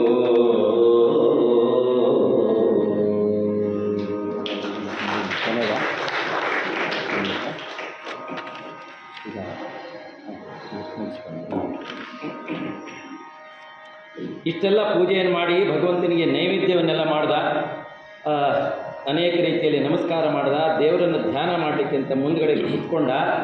ಆ ಅಲಂಕೃತವಾಗಿರ್ತಕ್ಕಂತಹ ಶಿವನ ಮುಖವನ್ನು ನೋಡಿ ಅವನಿಗೆ ಎಷ್ಟು ಸಂತೋಷ ಆಗ್ತಾ ಇದೆ ಅಂದರೆ ಪರಮ ಭಕ್ತಿಯ ಸುಖದ ಸೊಕ್ಕೇರಿ ಸಂತೋಷ ಆಗೋಯ್ತು. ಬಾ ಶಿವನೇ, ಎಷ್ಟು ಚೆನ್ನಾಗಿದೆಯಾ ನೀನು, ಎಷ್ಟು ಸೊಗಸಾಗಿ ಕಾಣ್ತಾ ಇದೆಯಾ, ನನ್ನ ಕಣ್ಣು ಸಾರ್ಥಕ ಆಯಿತು ಅಂತ. ಕಂಗಳಿದ್ಯಾತಕೋ ಕಾವೇರಿ ರಂಗನ ನೋಡೋದ ಅಂತ. ಕಣ್ಣುಗಳಿದ್ದು ಉಪಯೋಗ ಏನು? ದೇವರನ್ನು ನೋಡದೆ ಹೋದ್ಮೇಲೆ ಅದಕ್ಕೆ ಅದಿಲ್ಲ ಅಂತಂದರೆ ಕಣ್ಣುಗಳು ಉಪಯೋಗ ಇಲ್ಲ ಅಂತ. ಕೇಳುವುದೇ ಕಣ್ಣು, ನೋಡುವುದೇ ಕಣ್ಣು, ಕೇಳುವುದೇ ಕಿವಿ, ಪಾಡುವುದೇ ವದನ. ಭಗವಂತನ ನಾಮವನ್ನು ಕೇಳುವುದೇ ಕಿವಿ, ಭಗವಂತನನ್ನು ನೋಡುವುದೇ ಕಣ್ಣು, ಭಗವಂತನ ನಾಮಸ್ಮರಣೆಯನ್ನು ಮಾಡುವುದೇ ಬಾಯಿ. ಇಲ್ಲದೆ ಹೋದರೆ ಬಿಲದ ಬಾಯಿದು ಚೂಡಾರತ್ನ ಇಲ್ಲಿ ದೊರ ಮಾಡ್ಕೊಂಡಿರುತ್ತಲ್ಲ ಹಾಗಿದ್ದಂಗೆ. ಅಷ್ಟೇ, ಏನು ಉಪಯೋಗ ಇಲ್ಲ ಅಂತ. ಹಾಗಾಗಿ ಅದನ್ನು ನೋಡಿದ, ಸಂತೋಷಪಟ್ಟ. ಹರ ಹರ ಶಿವ ಶಿವ ಅಂತ ಹೇಳಿದ. ಎಷ್ಟು ಸಂತೋಷ ಆಗ್ತಾ ಇದೆ ಅಂದರೆ ಅವನಿಗೆ ಆನಂದದಿಂದ ವಿರೂಪಾಕ್ಷ ಅಂತ ಸರಳವಾಗಿ ಹೇಳಲಿಕ್ಕೆ ಆಗ್ತಾ ಇಲ್ಲ ಅವನಿಗೆ. ವಿವಿ ಅಂತಾನೆ ಹರಿಹರನ ವರ್ಣನೆ ನೋಡಿ. ವಿವಿ ರುರು ಪಾಕ್ಷ ಅಂತಾನೆ. ಗದ್ಗದ ನುಡಿ ಬರುತ್ತೆ. ಎಷ್ಟೋ ಅದ್ಭುತವಾಗಿ ಕನ್ನಡ ಸಾಹಿತ್ಯದಲ್ಲಿ ಬಳಸಿದ್ದಾನೆ ಅವನನ್ನು. ಈ 4 ಅಕ್ಷರಗಳನ್ನು ನುಡಿದಾಗ ಅವನಲ್ಲಿ ಆಗಿರುವಂಥ ಭಾವನೆಯ ಬದಲಾವಣೆ ಹರಿಹರ ವರ್ಣನೆಯನ್ನು ನೋಡಿ ಎಷ್ಟು ಚೆನ್ನಾಗಿದೆ. ಪೆಸರುಗೊಳ್ಳುತ್ತೆ ಮೊದಲ ಅಕ್ಷರದೊಳು ಹರುಷ ಮೂಡಿ. ವಿ ಅನ್ನೋ ಅಕ್ಷರವನ್ನು ಹೇಳಿದ. ಪೆಸರುಗಳು ವಿರೂಪಾಕ್ಷರ 4 ಅಕ್ಷರದಲ್ಲಿ ಮೊದಲನೇ ಅಕ್ಷರ ವಿ ಅಂತ ಅಕ್ಷರ ಹೇಳಿದ್ದೇ ತಡ ಹರುಷ ಮೂಡಿ. ಅವನ ಮನಸ್ಸಲ್ಲಿ ಸಂತೋಷ ಅನ್ನೋದು ತುಂಬಿ ಹೋಯಿತು ಅವನಿಗೆ. ಹರುಷ ಮೂಡಿ ಮಿಸುಗುವ 2ನೆಯ ಅಕ್ಷರದೊಳು ಸುಖ ಒಕ್ಕಾಡಿ. ರೂ ಅಂತ ಹೇಳಿದ್ದೇ ತಡ ಸುಖ ರಾಶಿಯಾಗೋಯ್ತು ಮನಸ್ಸಲ್ಲಿ. ಅಷ್ಟೊಂದು ಸಂತೋಷ ಆಗೋಯ್ತು ಅವನಿಗೆ. 3ನೆಯ ವರ್ಣದಳು ಮರೆದು ಪುಳಕಂ. 3ನೇ ಪಾ ಅಂತ ಹೇಳಿದ್ದ ತಡ ಮೈಯೆಲ್ಲ ರೋಮಾಂಚನ ಆಗೋಯ್ತು. ಅವನ ತಲೆ ಕೂದಲು ಮೈ ಕೂದಲೆಲ್ಲ ನಿವಿರು ನಿಂತುಬಿಡ್ತು ಅವನಿಗೆ. ಮೀರಿ 4ನೆಯ ಅಕ್ಷರದಳು ಮುನ್ನಿನ ನೆನಪು ಹೊಡೆದೋಯ್ತು. ವಿರೂಪಾಕ್ಷ ಅಂತ ಕ್ಷಾನ ಅಕ್ಷರ ಹೇಳಿದ ತಡ ಅವನಿಗೆ ತನಗೆ ಸಮಾಧಿಗೆ ಹೋಗ್ಬಿಟ್ಟ. ತಾನು ಎಲ್ಲಿದ್ದೀನಿ, ಏನು ಮಾಡ್ತಾ ಇದ್ದೀನಿ, ಏನು ಎಂತ ಗೊತ್ತೇ ಆಗಲಿಲ್ಲ. ಈ ಥರ ಆನಂದ ರಸದಲ್ಲಿ, ಭಕ್ತಿ ರಸದಲ್ಲಿ ಮುಳುಗಿ ಹೋದ ಅಂತ ಭಾಳ ಅದ್ಭುತವಾಗಿ ವರ್ಣನೆ ಮಾಡಿದ್ದಾನೆ. ನಮ್ಮಲ್ಲಿ ನವರಸಗಳು ಅಂತ ಹೇಳ್ತೀವಿ, ಹೌದು ತಾನೆ? ನವರಸದಲ್ಲಿ ಭಕ್ತಿ ಅನ್ನೋ ರಸ ಇಲ್ಲ. ಹಿಂದೆಲ್ಲ ಭಕ್ತಿ ಅನ್ನೋದನ್ನು ವಾತ್ಸಲ್ಯ, ಸ್ನೇಹ ಇವನ್ನೆಲ್ಲ ಅಷ್ಟು ಶೃಂಗಾರ ರಸದಲ್ಲಿ ಸೇರಿಸ್ಬಿಟ್ರು. ತೀನಂ ಶ್ರೀಕಂಠಯ್ಯ ಅವರು ಇದನ್ನು ಬರೆದರು. ಅವರು ಭಾರತೀಯ ಕಾವ್ಯ ಮೀಮಾಂಸೆ ಅನ್ನೋ ಪುಸ್ತಕವನ್ನು ಬರೆದಾಗ ಅವರು ಹೇಳಿದ್ರು, ಈ ಭಕ್ತಿಯನ್ನು ಪ್ರತ್ಯೇಕವಾಗಿ ರಸ ಮಾಡಬೇಕಿದನ್ನು ಅಂತ. ಬಹುಶಃ ಅವರು ಹರಿಹರನ ಗಿರಿಜೆ ಇದನ್ನು ಪುಷ್ಪರಗಳೇನು ಓದಿದ್ರು ಅಂತ ಕಾಣ್ತಾರೆ. ಓದಿದ್ರಿಂದಲೇ ಇದನ್ನು ಶೃಂಗಾರಕ್ಕೆ ಸೇರಿಸಲಿಕ್ಕೆ ಸಾಧ್ಯ ಇಲ್ಲ. ಈಗ ಇದನ್ನು ಕೇಳಿದಾಗ ನಮ್ಮ ಮನಸ್ಸಲ್ಲಿ ಎಂಥ ಒಂದು ಭಾವ ತುಂಬತ್ತೆ. ಇದನ್ನು ನಾವು ಶೃಂಗಾರಕ್ಕೆ, ಗಂಡು ಹೆಣ್ಣಿನ ಶೃಂಗಾರಕ್ಕೆ ಹೆಂಗೆ ತರಲಿಕ್ಕೆ ಸಾಧ್ಯ ಇದು ಅಂತ ಹೇಳಿ ಅವ್ರು ಹೇಳಿದರು. ಈ ನವರಸಗಳು 9 ಯಾಕಿರಬೇಕು, 10 ಅನ್ನೋದು 12 ಯಾಕೆ ಆಗಬಾರ್ದು, ವಾತ್ಸಲ್ಯ ಭಾವ ಯಾಕೆ ಆಗಬಾರ್ದು, ಸ್ನೇಹ ಅನ್ನೋದು ಒಂದು ರಸ, ಭ್ರಾತೃಭಾವ, ಅಣ್ಣ ತಮ್ಮಂದರು, ಅಕ್ಕ ತಂಗಿಯರು, ಅಣ್ಣ ತಂಗಿ, ಅಕ್ಕ ತಮ್ಮಂದ್ರ ಮಧ್ಯದಲ್ಲಿರ್ತಕ್ಕಂಥ ಆ ಭಾವಕ್ಕೆ ಹೋಲಿಸಲಿಕ್ಕೆ ಸಾಧ್ಯ ಇಲ್ಲ ಅಂತ ಹೇಳ್ತಾರಲ್ಲ, ಹಾಗೆ ಈ ಭಕ್ತಿಯೂ ಒಂದು ರಸ ಅನ್ನೋದನ್ನು ಇಲ್ಲಿ ಹರಿಹರ ಇಲ್ಲಿ ವರ್ಣನೆ ಮಾಡಿ ತೋರಿಸಿದ್ರೆ ಕಾಣುತ್ತೆ. ಆ ಮೈ ಮರೆತು ಹೋಯಿತು. ಅನೇಕ ರೀತಿಯ ವಿರೂಪಾಕ್ಷರನ್ನು ವರ್ಣನೆ ಮಾಡ್ತಾನೆ. ಆರ ನೆಚ್ಚುವೆ ದೇವ, ಮಾರು ಉಂಡಲೆ ದೇವ, ಆರ ನಚ್ಚುವೆ ದೇವ, ಎನಗೆ ಹೊನ್ನಂ ನೀನೆ, ಎನಗೆ ಚೆನ್ನಂ ನೀನೆ, ಎನಗೆ ಕುಲವಂ ನೀನೆ, ಎನಗೆ ಛಲವಂ ನೀನೆ, ಎನಗೆ ಬಲುಹುಂ ನೀನೆ, ಎನಗೆ ಮೆಲುಹುಂ ನೀನೆ, ಎನಗೆ ಗರ್ವಂ ನೀನೆ, ಎನಗೆ ಸರ್ವಂ ನೀನೆ, ಎನಗೆ ಮಾತೆಯು ನೀನೆ, ಎನಗೆ ಪಿತನು ನೀನೆ, ಎನಗೆ ಮಾತೆಯು ನೀನೆ, ಎನಗೆ ಪಿತನು ನೀನೆ, ನಿನ್ನ ನಚ್ಚಿ ಸೊಲಿತ್ತು ಚೆನ್ನ ಭಕ್ತಿಯನಿತ್ತು ಕರುಣಿಸು ವಿರೂಪಾಕ್ಷ, ಪರಿಗಿಸು ವಿರೂಪಾಕ್ಷ, ರಕ್ಷಿಸು ವಿರೂಪಾಕ್ಷ, ಶಿಕ್ಷಿಸು ವಿರೂಪಾಕ್ಷ, ಕರುಣಿಸು ಪರುಗಿಸು ರಕ್ಷಿಸು ಶಿಕ್ಷಿಸು ವಿರೂಪಾಕ್ಷ, ದಯ ದಯ ವಿರೂಪಾಕ್ಷ, ಜಯ ಜಯ ವಿರೂಪಾಕ್ಷ, ಜಯ ಜಯ ಜಯ ಜಯ ವಿರೂಪಾಕ್ಷ, ಜಯ ಜಯ, ನಮಸ್ತೆ ನಮಸ್ತೆ ನಮಸ್ತೆ.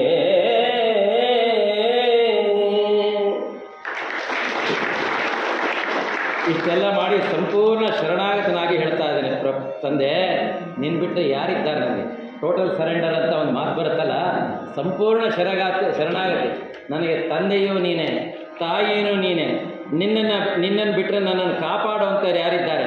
ಕಾಪಾಡುವಂಥವ್ರು ಯಾರಿದ್ದಾರಲ್ಲ, ನನ್ನ ಪಾಲಿಗೆ ನಿನ್ನ ಬಿಟ್ಟರೆ ಯಾರು ಉಂಟಲ್ಲ ದೇವ? ಇನ್ನು ಯಾರಿದ್ದಾರೆ? ನನ್ನ ಸರ್ವಸ್ವವೂ ನೀವೇ. ನಿನ್ನ ಯಾರನ್ನು ನೆಚ್ಚಲಿ ನಾನು? ನನ್ನ ಪಾಲಿಗೆ ಚಿನ್ನ, ರನ್ನ, ಕುಲ, ಛಲ ಎಲ್ಲವೂ ನೀನೇ. ನನಗೆ ಸರ್ವವೂ ನೀನೇ. ಪ್ರಭುವೇ, ನಾನು ನಿನ್ನನ್ನು ಕೇಳ್ಕೊಳ್ಳೋದಿದೆ. ನನಗೆ ಅದನ್ನು ಕೊಡು, ಇದು ಕೊಡು, ಅದು ಕೊಡು, ಇದು ಕೊಡು ಅಂತ ಕೇಳಲ್ಲ. ನಿನ್ನನ್ನು ಅರ್ಪಿಸೋದಿದೆ. ನನ್ನನ್ನು ಯಾಕೆ ಬದುಕಿಸು, ನನಗೆ ಇನ್ನೊಂದು ಜೀವನ ಕೊಡು ಅಂತ ನಾನು ಕೇಳಲ್ಲ. ಕೊಡೋದಿದ್ರೆ ನನಗೆ ಯಾಕೆ ಜೀವನ ಕೊಡಬೇಕು? ನಿನ್ನ ಪೂಜೆಗಾಗಿಯೇ ನನಗೆ ಜೀವನ ಕೊಡು. ನಿನ್ನನ್ನು ಅರ್ಚಿಸಲಿತ್ತು ಚಂದ ಭಕ್ತಿಯ ಕೊಡು. ಒಳ್ಳೆಯ ಭಕ್ತಿ ನನ್ನಲ್ಲಿ ತುಂಬಿರಲಿ. ನಿನ್ನನ್ನು ಬಿಟ್ಟು ಅನ್ಯರ ಭಜಿಸಿದರೆ ನನಗೆ ಆಣೆ. ಬೇರೆಯವ್ರನ್ನ ಜ್ಞಾಪಿಸ್ಕೊಂಡ್ರೆ ನನಗೆ ಆಣೆ.